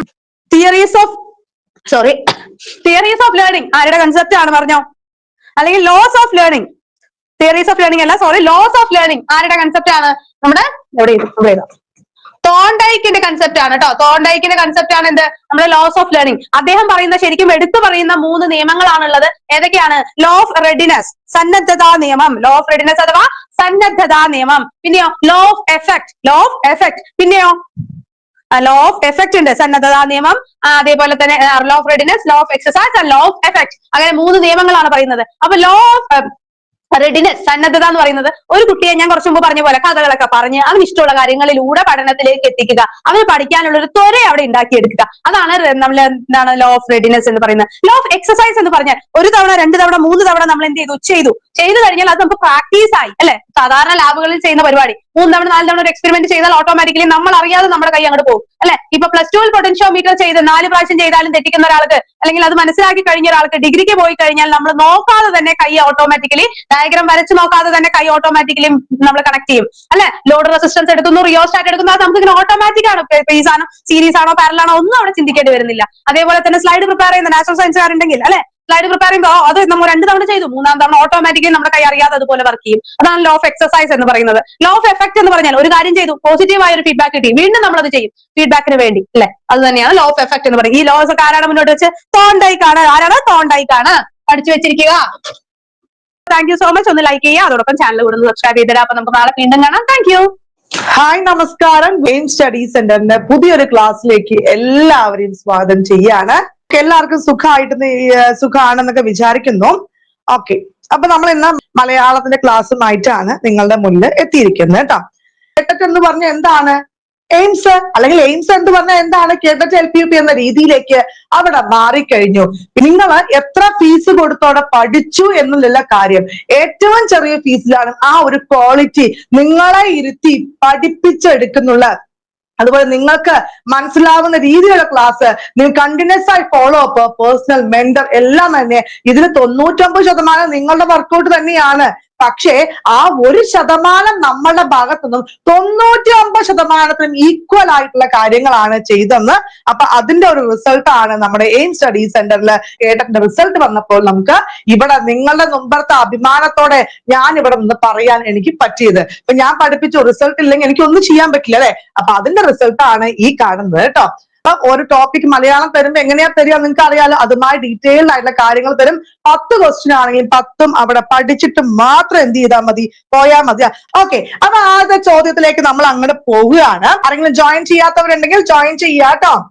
എയിംസിന്റെ ഒഫീഷ്യൽ നമ്പർ അറിയാലോ, 9446537080 നമ്പറിലേക്ക് കോൺടാക്ട് 80 കേട്ടോ. നമ്പറിലേക്ക് കോൺടാക്ട് ചെയ്ത് താഴെ നമ്പർ ഉണ്ട്, താഴെ തന്നെ വാട്സപ്പിന്റെ സൗജന്യ ഗ്രൂപ്പ് ഉണ്ട്, അതിലേക്ക് കയറി ജോയിൻ ചെയ്തോ. ചാനൽ ആരെങ്കിലും സബ്സ്ക്രൈബ് ചെയ്യാത്തവരുണ്ടെങ്കിൽ സബ്സ്ക്രൈബും കൂടെ ചെയ്യാം. ഓക്കെ, രാമൻ എന്നത് ഏതു തരം നാമത്തിന് ഉദാഹരണമാണ്? രാമൻ എന്നത് ഏതു തരം നാമത്തിന് ഉദാഹരണമാണ്? അല്ലെ, എന്താണ് രാമൻ എന്ന് പറഞ്ഞ് ഏതുതരം നാമമാണ്? നമ്മളൊന്ന് പറഞ്ഞില്ലേ, രാമൻ എന്നത് ഏതു തരം നാമത്തിന് ഉദാഹരണമാണ്? ഓപ്ഷൻ എ തന്നെയാണ്, ദ്രവ്യനാമം എന്നാണ് അവിടെ പറയുന്നത്. നമുക്കറിയാം ഈ നാമം പറഞ്ഞ എന്താണ്? ഒരു വസ്തുവിന്റെയോ അല്ലെ ഒരു സ്ഥലത്തിന്റെയോ ഒരു വ്യക്തിയുടെയോ ഭാവത്തെയോ, അല്ലെ ഒരു വസ്തുവുണ്ടാവും അല്ലെങ്കിൽ വ്യക്തി ഉണ്ടാവും, സ്ഥലത്തിന്റെയോ ഭാവത്തെയോ ക്രിയയോ പേരിനെയോ സൂചിപ്പിക്കുന്ന പദത്തിനെയാണ് നമ്മൾ എന്ത് പറയുക? നാമം എന്ന് പറയുക അല്ലെ. നാമം പറഞ്ഞ എന്താണ്? നൗൺ എന്ന് ഇംഗ്ലീഷിൽ പറയുന്നത്. എന്താണ്? നൗൺ എന്നാണ് ഇംഗ്ലീഷിൽ പറയുന്നത് അല്ലെ. അപ്പൊ എന്തിന്റെങ്കിലും പേരായ ശബ്ദത്തെ നമ്മൾ എന്തു പറയും? നൗൺ അല്ലെങ്കിൽ നാമം എന്നാണ് പറയുന്നത്. ഓക്കെ, അപ്പൊ ഈ നാമത്തെ വളരെ പരീക്ഷയ്ക്ക് ചോദിക്കും ട്ടോ. ഈ നാമത്തെ എന്ത് ചെയ്യും? 3 വിധത്തിലാണ് നമ്മൾ എന്ത് ചെയ്ത് അവിടെ ഡിവൈഡ് ചെയ്തിരിക്കുന്നത്. ഏതൊക്കെയാണ്? അതില് ദ്രവ്യനാമം, ഗുണനാമം, ക്രിയാനാമം. അല്ലെ, എന്തൊക്കെയാണ്? ദ്രവ്യനാമം, അപ്പൊ ദ്രവ്യനാമം അല്ലെ, ഗുണനാമം, ക്രിയാനാമം. എന്താണ് ദ്രവ്യനാമം? ഓക്കെ, എന്താണ് നാമം പറഞ്ഞ ഡീറ്റെയിൽ പറഞ്ഞേ. വ്യക്തി വരും, രാമൻ സീത വരും അല്ലെ. വസ്തുവാണ് പേന, കമ്പ്യൂട്ടർ, കസേര ഒക്കെ എന്തിൽ വരും? വസ്തുവിൽ വരും അല്ലെ. സ്ഥലമാണെങ്കിൽ നമ്മുടെ കേരളം, മുംബൈ ഒക്കെ വരും. എന്താണ്? സ്ഥലത്തിൽ വരും. ഭാവമാണെങ്കിൽ ഗുണം അല്ലെ. പാപം, ഗുണം എന്നൊക്കെ പറയുന്നത് സ്നേഹം ഉണ്ടാവും, ദയ എന്നൊക്കെ പറയില്ലേ. സ്ത്രീയാണെങ്കിൽ എന്താണ്? ഓട്ടം, ചാട്ടം, ചിരി ഒക്കെ എന്ത് വരും? ഈ നാമത്തിൽ വരുന്നതാണ് എന്നും കൂടി മനസ്സിലാക്കി വെക്കുക. അപ്പൊ എന്താണ് ഈ ദ്രവ്യനാമം? ഏതെങ്കിലും ഒരു ദ്രവ്യത്തിന്റെ, വസ്തുവിന്റെ പേരിനെ കുറിക്കുന്നതാണ് എന്ത്? ദ്രവ്യനാമം എന്ന് പറയുന്നത് അല്ലെ. ഏതെങ്കിലും ഒരു, പറഞ്ഞേ ഏതൊക്കെയാണ്? ദ്രവ്യനാമം, ഗുണനാമം, ക്രിയാനാമം എന്ന് പറയേ. ഏതെങ്കിലും ഒരു വസ്തുവിന്റെ പേരിനെ കുറിക്കുന്നതില്. അപ്പൊ എന്തായിരിക്കും? പശു അല്ലെ, വെളിച്ചം, കുയിൽ, രാമൻ, പന്ത് ഒക്കെ ഏതിൽ പെടുന്നു? ഏതിലാ പെടുക? ദ്രവ്യനാമത്തില്. അപ്പൊ എന്തുകൊണ്ടാണ് നമ്മളുടെ ആൻസർ അവിടെ എന്താണ്? ദ്രവ്യനാമം എന്ന് മനസ്സിലായി. അവിടെ എന്താ വന്നത്? രാമൻ എന്ന വാക്കാണ് അവിടെ വന്നത് അല്ലെ.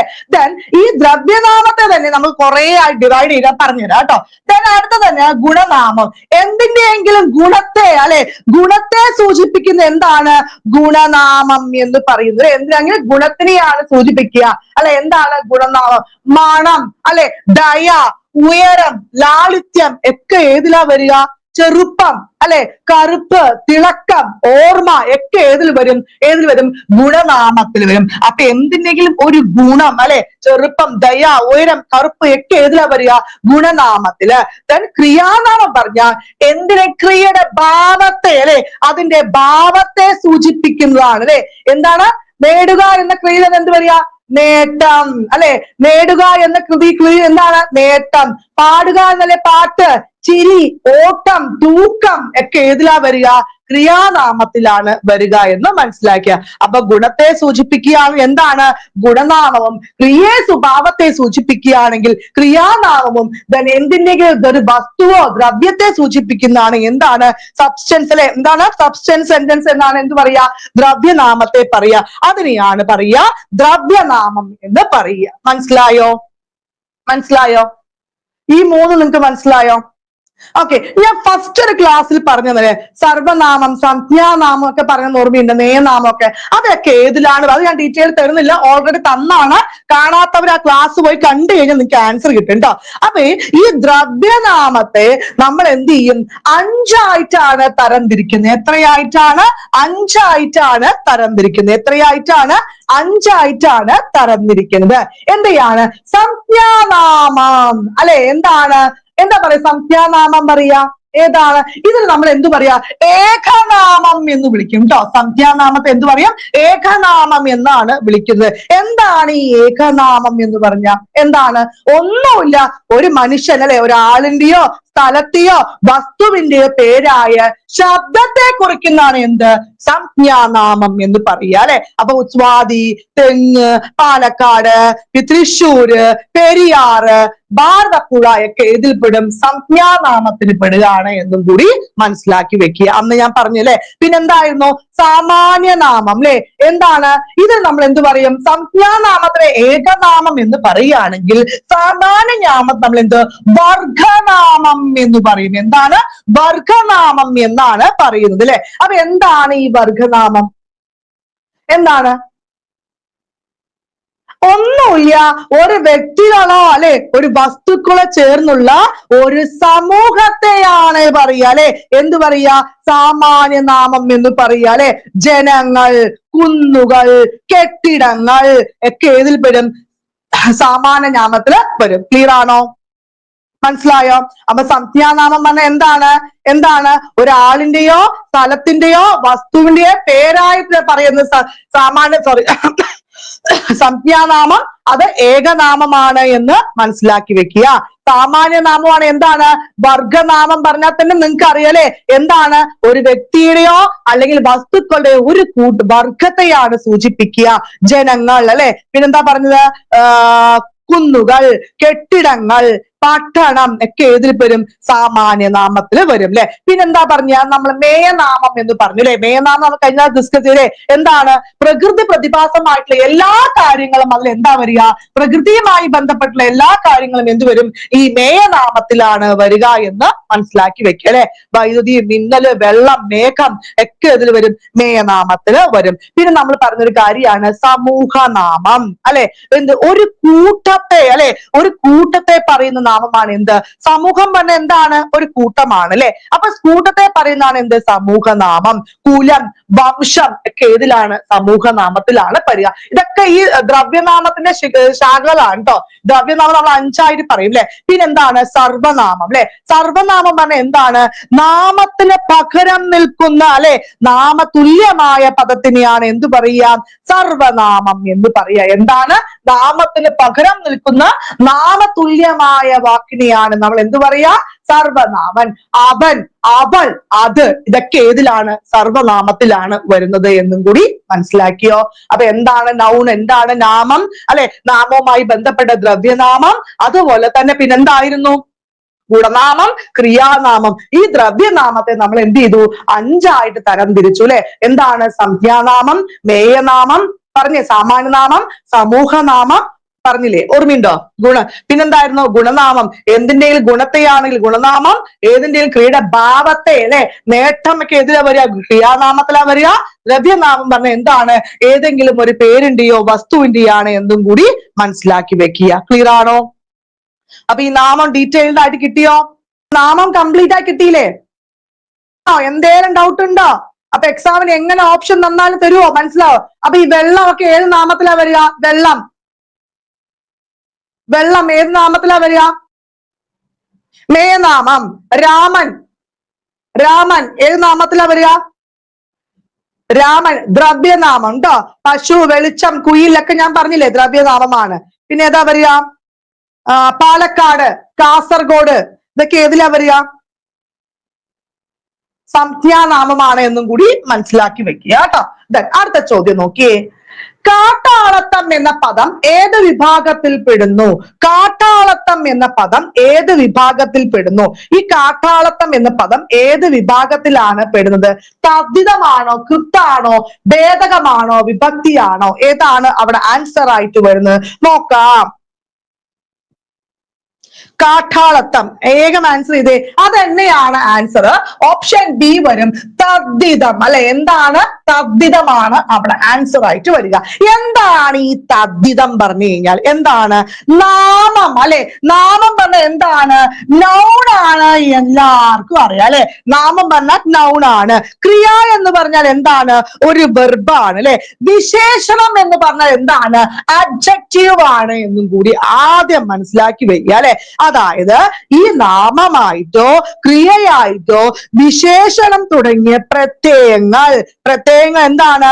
സഫിക്സ് ചേർത്ത് പുതിയ നാമരൂപങ്ങളോ വിശേഷങ്ങളോ രൂപങ്ങളോ ഉണ്ടാകുന്നതിനാണ് എന്ത് പറയാ? തദ്ധിതം എന്ന് പറയാ. ഒന്നുമില്ല. നാമങ്ങളിൽ നിന്നോ വിശേഷണങ്ങളിൽ നിന്നോ ഉണ്ടാകുന്ന നാമപദങ്ങളെയാണ് എന്തു പറയാ? തദ്ധിതം എന്ന് പറയുന്നത്. വളരെ ഇമ്പോർട്ടന്റ് ആണ്. പരീക്ഷയ്ക്ക് ചോദിക്കുന്ന 2ാമത്തെ ചോദ്യമാണ് കേട്ടോ. അപ്പൊ എന്താണ്? നാമങ്ങളിൽ നിന്നോ വിശേഷണങ്ങളിൽ നിന്നോ എന്താണ് തുടങ്ങിയ സഫിക്സസ് ചേർത്ത് പുതിയ നാമരൂപങ്ങളെയാണ് എന്തു പറയുന്നത്? തദ്ധിതം എന്ന് പറയുന്നത്. എന്താണ് തദ്ധിതം? ഈ തദ്ധിതത്തിന് നമ്മൾ എന്ത് ചെയ്യും? 5ആയിട്ടാണ് തരംതിരിക്കുന്നത്. എക്സാമിന് ഒരു ചോദ്യം പ്രതീക്ഷിച്ചോ? എന്തൊക്കെയാണ്? തന്മാത്രാ തദ്ധിതം, തത്വതദ്ധിതം, പൂരണിതദ്ധിതം, നാമനിർമ്മായി തദ്ധിതം, സംഖ്യാ തദ്ധിതം. ഇത് 5എണ്ണമാണ് ഇമ്പോർട്ടന്റ് ആയിട്ട് ചോദിക്കുന്നത് കേട്ടോ. അപ്പൊ എന്താണ്? തന്മാത്രയുണ്ട്, തത്വതദ്ധിതമുണ്ട്, പൂരണിയുണ്ട്, നാമനിർമ്മായി തദ്ധിതം, ദെൻ സംഖ്യാ തദ്ധിതം. അപ്പൊ ഇത്രയും കാര്യങ്ങൾ നിങ്ങൾക്ക് മനസ്സിലായോ? അപ്പൊ തദ്ധിതം എന്താണ്? തദ്ധിതമായി റിലേറ്റ് ചെയ്തിട്ടുള്ള 5 കാര്യങ്ങൾ. അപ്പൊ നമുക്ക് നോക്കാം. എന്താണ് തന്മാത്ര തദ്ധിതം? എന്താണ്? ഒരു വസ്തുവിന്റെ അല്ലെ അനേകം ഗുണങ്ങളെ നോക്കിയാണ് വീട്ടിൽ പറഞ്ഞത്. തദ്ധിതം പറഞ്ഞു കഴിഞ്ഞു. അപ്പൊ തന്മാത്ര തദ്ധിതം നമുക്ക് നോക്കാം. ആദ്യം തന്മാത്ര തദ്ധിതം നോക്കാം. ഒരു ഗുണം വേർതിരിച്ച് കാണിക്കുന്നതാണ്. സിമ്പിൾ ആയിട്ട് അവിടെ തരുന്നുണ്ട്. ഒരു ഗുണത്തെ അല്ലെ എന്താണ് വേർതിരിച്ച് കാണിക്കുന്നതിനാണ് എന്ത് പറയുക, എന്താണ് അവിടെ തന്മാത്ര തദ്ധിതം അറിയാം. ഒന്നും നിങ്ങൾ ആലോചിക്കേണ്ട, അതിന്റെ പ്രത്യയങ്ങൾ മാത്രം അവിടെ ഓർത്താ മതി കേട്ടോ. പ്രത്യയങ്ങൾ മാ, ആൺമ, തം, തരം, തനം എന്നീ പ്രത്യയങ്ങളാണ് ചെയ്യുന്നത്. എന്തൊക്കെയാണ്? മാ പറഞ്ഞേ, മാ എഴുതി വെച്ചോ. തം, തരം, ഇതൊക്കെ ഇതിന്റെ പ്രത്യയങ്ങളാണ് കേട്ടോ. മാ, തം, തരം, തനം. തനം പിന്നെന്താണ്? തരം, ആയ്മ. ഇതാണ് ഇതിന്റെ പ്രത്യേകത കേട്ടോ. അപ്പൊ തന്മാത്ര തദ്ധിതങ്ങൾ എന്തൊക്കെയാണ്? എന്താണ്? ഒരു ഗുണം വേർതിരിച്ച് കാണിക്കുന്നതിനാണ് തന്മാത്ര പറയുക. നോക്കിയേ, വെണ്മ അല്ലെ, വെണ്മ, നന്മ, പുതുമ അല്ലെ, ഇതൊക്കെ എന്താണ്? തന്മാത്ര തദ്ധിതം അല്ലെ, വെണ്മ അല്ലെ. പിന്നെ വല്ലായ്മ അല്ലെ, കുട്ടിത്തം, മണ്ടത്തരം, കേമത്തം, ഗുരുത്വം അല്ലെ, ഇതൊക്കെ എന്താണ്? തന്മാത്ര തദ്ധിത ഉദാഹരണങ്ങളാണ്. അപ്പൊ ഈ 5 പ്രത്യയങ്ങൾ ഒന്ന് ഇമ്പോർട്ടന്റ് ആണ്. ഇത് ഉണ്ടെങ്കിൽ അത് എന്താണ്? തന്മാത്ര തദ്ധിതമാണ്. വെണ്മ, നന്മ, പുതിമ, കുട്ടിത്തം, കാട്ടാളത്തം ഒക്കെ ഗുരുത്വം, കള്ളത്തരം ഒക്കെ എന്താ വരിക? ഈ തന്മാത്ര തദ്ധിതത്തിന് ഉദാഹരണങ്ങളാണ്. ദെൻ അടുത്ത് തത്വതദ്ധിതം അല്ലെ, അതുള്ളത് അല്ലെ. തത്വം എന്താണ്? അതുള്ളത്, അതുപോലുള്ളത് അല്ലെ, എന്താണ്? അതുള്ളത്. അന്നാണ് ഇതിന്റെ പ്രത്യേകം എന്നും കൂടി മനസ്സിലാക്കി വെക്കുക. എന്താണ്? അതുള്ളത്, അതിലുള്ളത്, അതുപോലുള്ളത് ഒക്കെ ഏത് അവിടെ നിന്നും വന്നിട്ടുള്ളത് അല്ലെങ്കിൽ അവിടെ നിന്നും വരുന്നത് എന്നീ അർത്ഥത്തിൽ സൂചിപ്പിക്കുന്നതാണ് ഏത്? തത്വതദ്ധിതം എന്ന് മനസ്സിലാക്കി വെക്കുക. ക്ലിയർ ആണോ? അപ്പൊ ഇതിന്റെ പ്രത്യേകം എന്താണ്? എന്താണ്? അന്നെന്ന പ്രത്യേകമാണ്. കൂനുള്ളവൻ എന്താണ്? കൂനൻ. മടിയുള്ളവൻ മടിയൻ. കിഴക്കിനുള്ളവൻ കിഴക്കൻ. പിശുക്കുള്ളവൻ പിശുക്കൻ. വടക്കുള്ളവൻ വടക്കൻ. ക്ലിയർ ആയോ? അപ്പൊ അതുള്ളത്, അതിലുള്ളത്, അതുപോലുള്ളത്, അവിടെ നിന്നുള്ളത് എന്നീ അർത്ഥത്തിൽ വരുന്നതിനെയാണ് എന്തു പറയുക? തത്വതദ്ധിതം. ഇതിന് നമ്മുടെ പ്രത്യേകം ചോദിച്ചാൽ അൻ, മടിയൻ, കിഴക്കൻ, വടക്കൻ, തെക്കൻ, പിശുക്കൻ ഒക്കെ ഏതിൽ വരും? ഈ തത്വതദ്ധിതം അല്ലെ. ഏതൊക്കെയാ പറയാ? കൂനുള്ളവൻ അല്ലെ, കൂനൻ അല്ലെ, വേല ചെയ്യുന്നവൻ എന്താ പറയാ? വേലക്കാരൻ അല്ലെ, മലയാളം സംസാരിക്കുന്നവൻ മലയാളി. ഇതൊക്കെ ഏതിൽ വരും? തത്വതദ്ധിതത്തിലാണ് വരുന്നത്. then അടുത്തതാണ് നമ്മൾ പൂരണിതദ്ധിതം. എന്താണ്? ഒന്നുമില്ല, സംഖ്യാശബ്ദത്തിൽ നിന്നും ഉണ്ടാകുന്നതാണ് എന്ത്? പൂരണിതദ്ധിതം. ഒന്നാമത്തെ, അഞ്ചാമത്തെ, രണ്ടാമത്തെ, ഇതൊക്കെ ഏതിലാ വരിക? പൂരണിതദ്ധിതമാണ്. അപ്പൊ പൂരണി പറഞ്ഞ എന്താണ്? സംഖ്യയുമായിട്ട് റിലേറ്റ് ചെയ്തിട്ടാണ്. തത്വം എന്താണ്? അന്നാണ് അവിടെ പ്രത്യേകം. വേറെ ഒന്നും നോക്കണ്ട.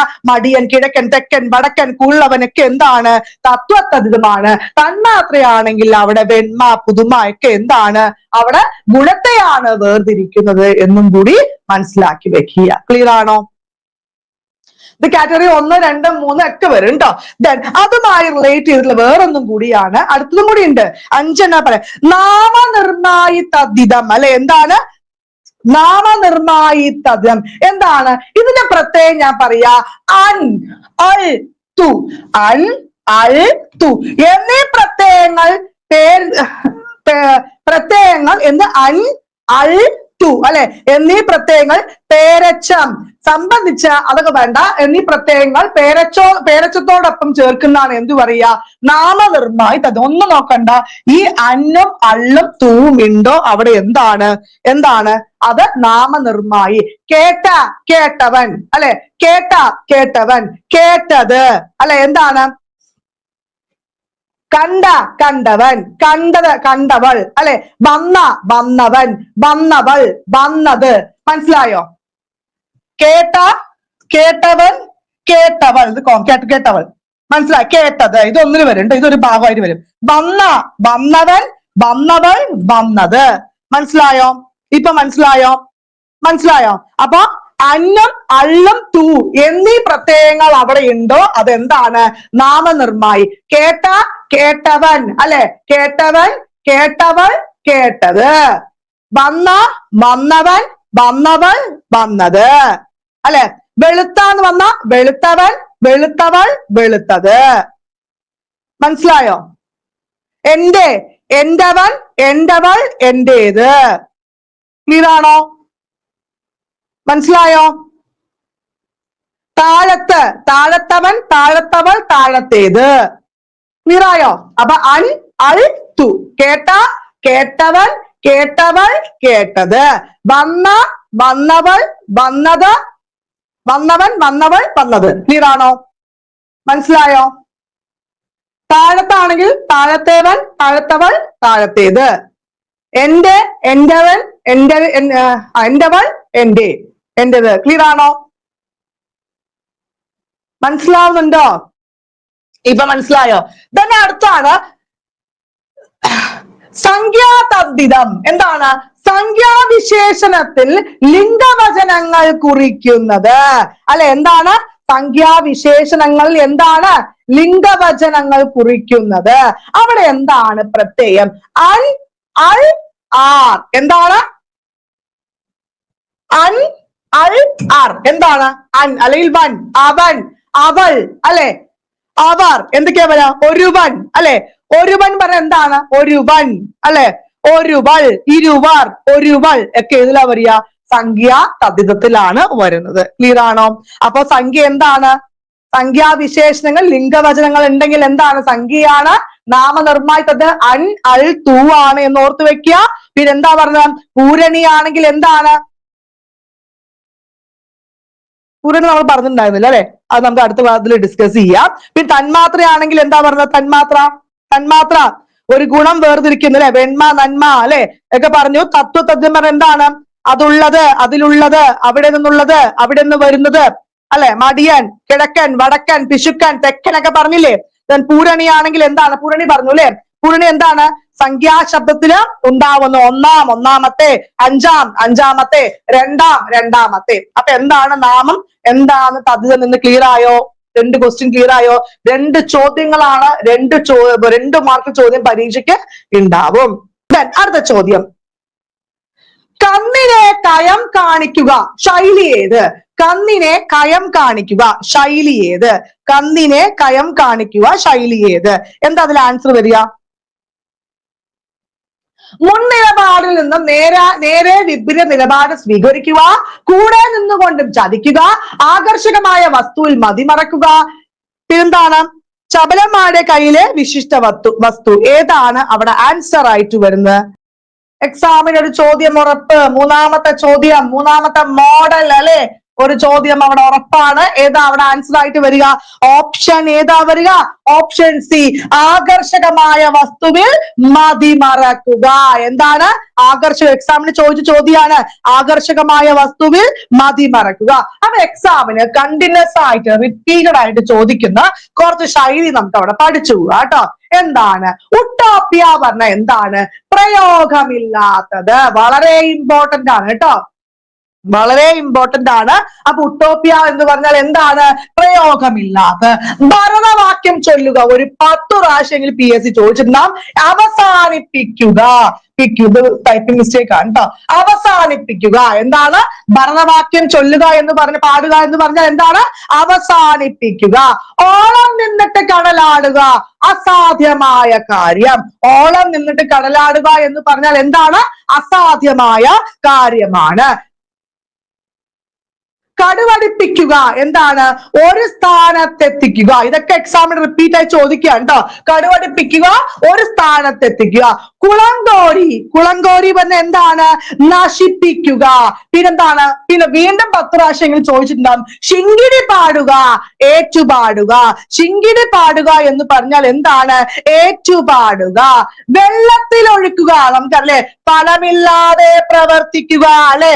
വെള്ളത്തിൽ ഒഴുക്കുന്ന പോലെ നിങ്ങൾ പഠിക്കേണ്ട, നല്ല വൃത്തിയായിട്ട് അവിടെ പഠിക്കുക. എന്താണ്? ഫലമില്ലാതെ പ്രവർത്തിക്കുക. അകത്തു കടത്തുക. അപ്പൊ നിങ്ങൾ അകത്ത് കടത്തുക അവർ എന്താണ്? ഒന്നുമില്ല, അവിടെ ഫുഡ് അകത്ത് കടത്തുക എന്ന് മാത്രം ആലോചിച്ചാൽ മതി. ഭക്ഷിക്കുക എന്നാണ് അവിടെ അർത്ഥം വരുന്നത്. എന്താണ് അകത്തു കടത്തുക? ഭക്ഷിക്കുക. കാടും പടലും തല്ലുക. എന്താണ്? അപ്രസക്തമായത് പ്രവർത്തിക്കുക. കാടും പടലും തല്ലുക എന്ന് പറഞ്ഞാൽ എന്താണ്? അപ്രസക്തമായി പ്രവർത്തിക്കുക. പിന്നെ ഒരു കൈ നോക്കുക അല്ലെ, പരീക്ഷയായി, നമുക്ക് എന്തായാലും പാസ്സാണ്, ഒരു കൈ നോക്കിയിട്ട് നമുക്ക് കാര്യമുള്ളൂ അല്ലെ. അപ്പൊ എന്താണ്? പരീക്ഷിക്കുക. പടികടത്തുക. എന്താണ്? പുറത്താക്കുക. പടികടത്തുക എന്ന് പറഞ്ഞാൽ എന്താണ്? പുറത്താക്കുക. മണല് കൊണ്ട് കയറ് പിരിക്കുക. എന്താണ്? മണല് കൊണ്ട് കയറ് പിരിക്കുക പറഞ്ഞാൽ വിഡിത്ത പ്രവൃത്തി ചെയ്യുക. എന്താണ്? വിഡിത്ത പ്രവൃത്തി ചെയ്യുക. ക്ലിയറാണോ? ഒരിക്കൽ കൂടി പറയണോ? ഒരിക്കൽ കൂടി പറയണോ? അപ്പൊ എന്താണ്? മണല് കൊണ്ട് കയറ് പിരിക്കുക പറഞ്ഞ എന്താണ്? വിഡിത്ത പ്രവൃത്തി ചെയ്യുക. പടികടത്തുക, പുറത്താക്കുക. ഒരു കൈ നോക്കുക, പരീക്ഷിക്കുക.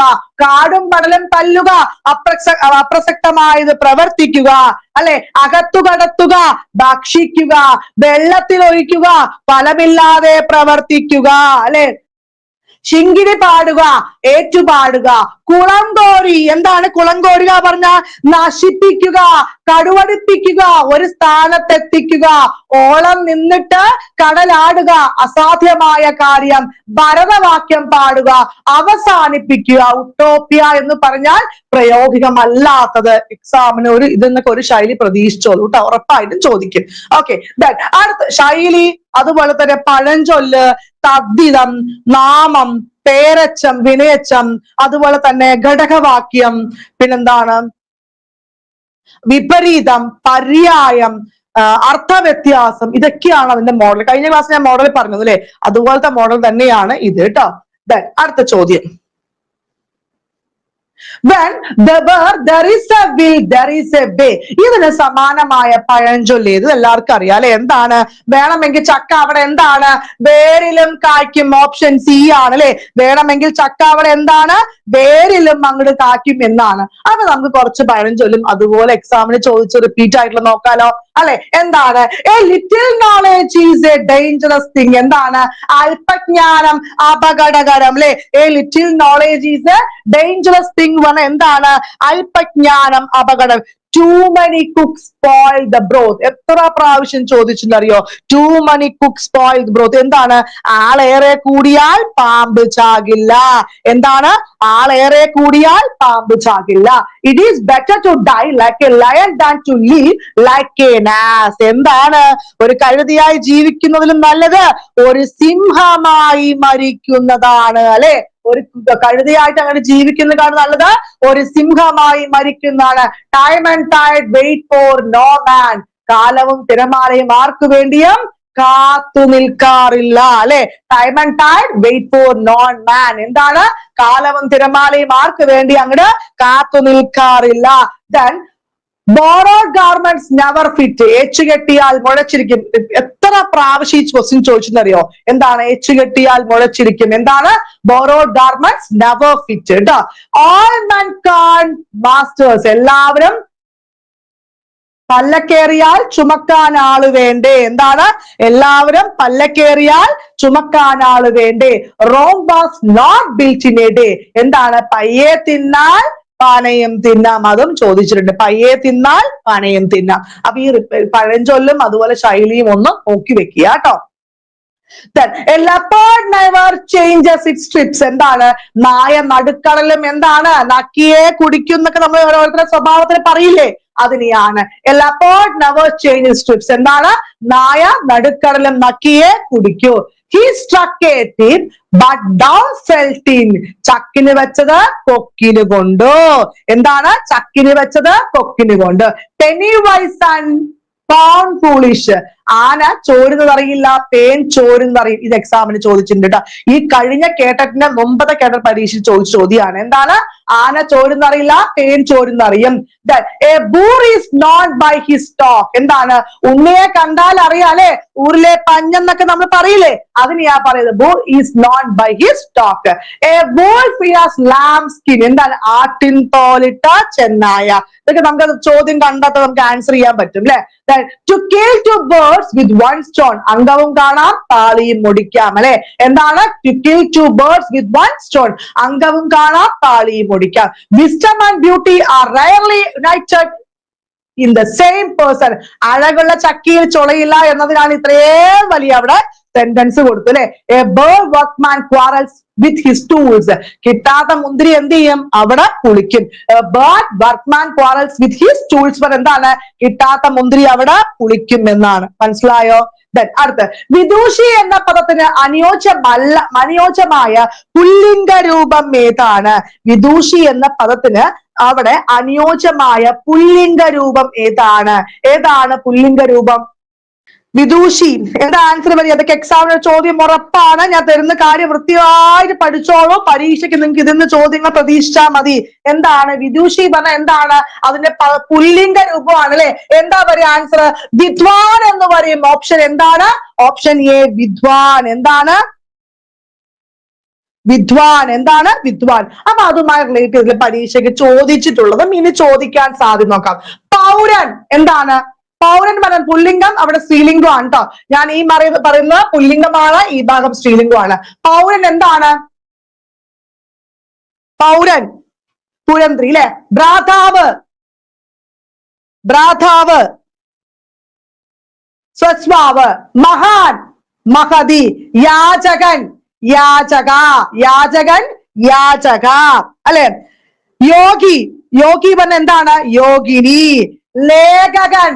ലേഖിക. എന്താണ്? ലേഖകൻ പറഞ്ഞ എന്താണ്? ലേഖിക. വിദുരൻ. വിദുരൻ പറഞ്ഞ വിദുരി അല്ല, വിധവ. വിദുരൻ പറഞ്ഞ എന്താണ്? വിദുരി അല്ല, അവിടെ എന്താണ്? വിധവയാണ് കേട്ടോ. സന്യാസി. എന്താണ്? സന്യാസി. സന്യാസിനി. സന്യാസി എന്ന് പറഞ്ഞ എന്താണ്? സന്യാസിനി. സഖാവ്. സഖാവ് പറഞ്ഞ എന്താണ്? സഖി. സഖാവ് പറഞ്ഞ എന്താണ്? സഖി. സുധ. സുധി അല്ല, സുധൻ. സുധ, സുധൻ. എന്താണ്? സുധൻ. സ്വാമിനി. ഇതിങ്ങനെ മാറിപ്പോയി കേട്ടോ, അതൊന്ന് ശ്രദ്ധിക്കുക. സ്വാമി സ്വാമിനിയാണ് കേട്ടോ. അതൊന്ന് തിരിച്ചു പറഞ്ഞു കേട്ടോ. തിരിച്ചു ഒന്നാണ്. സ്വാമി സ്വാമിനി. തപസി. തപസി. ഒന്നിന് ഇപ്പോ ഫീസ് ഡിസ്കൗണ്ട് ഉണ്ട്. 6000 രൂപയുടെ കോഴ്സ് 2699 രൂപ മാത്രമേ ഉള്ളൂ കേട്ടോ. ഓക്കെ. തപസി. തപസ്വിനി. തപസ്സി എന്താണ്? തപസ്വിനി അല്ലെ. തേജസ്വി. തേജസ്വിനി. തേജസ്വി. തേജസ്വിനി. ദൗഹിത്രൻ. ദൗഹിത്രൻ. ദൗഹിത്രി. ദൗഹിത്രൻ പറഞ്ഞ എന്താണ്? ദൗഹിത്രി. ദാതാവ്. ദാതാവ്. ദാത്രി. ദാതാവ്. ദാത്രി. ധനവാൻ. ധനവതി. ധനവാൻ പറഞ്ഞ എന്താണ്? ധനവതി. പതി. പത്നി. എല്ലാവർക്കും അറിയാം അല്ലെ. നേതാവ്. എക്സാമിന് ഒരുപാട് പ്രാവശ്യം ചോദിച്ചിട്ടുണ്ട്. നേത്രി. നേതാവ് പറഞ്ഞ എന്താണ്? നേത്രിയാണ്. പിതാമഹൻ. പിതാമഹി. പൂജാരി. പൂജാരിണി. പൗത്രൻ. പൗത്രി. പൂജാരൻ. പൂജാരി. പൂജാരിണി. പൗത്രൻ. പൗത്രി. പിതാമഹൻ എന്ത് പറഞ്ഞു? പിതാമഹി അല്ലെ. നേതാവ്. നേത്രി. ധനവാൻ.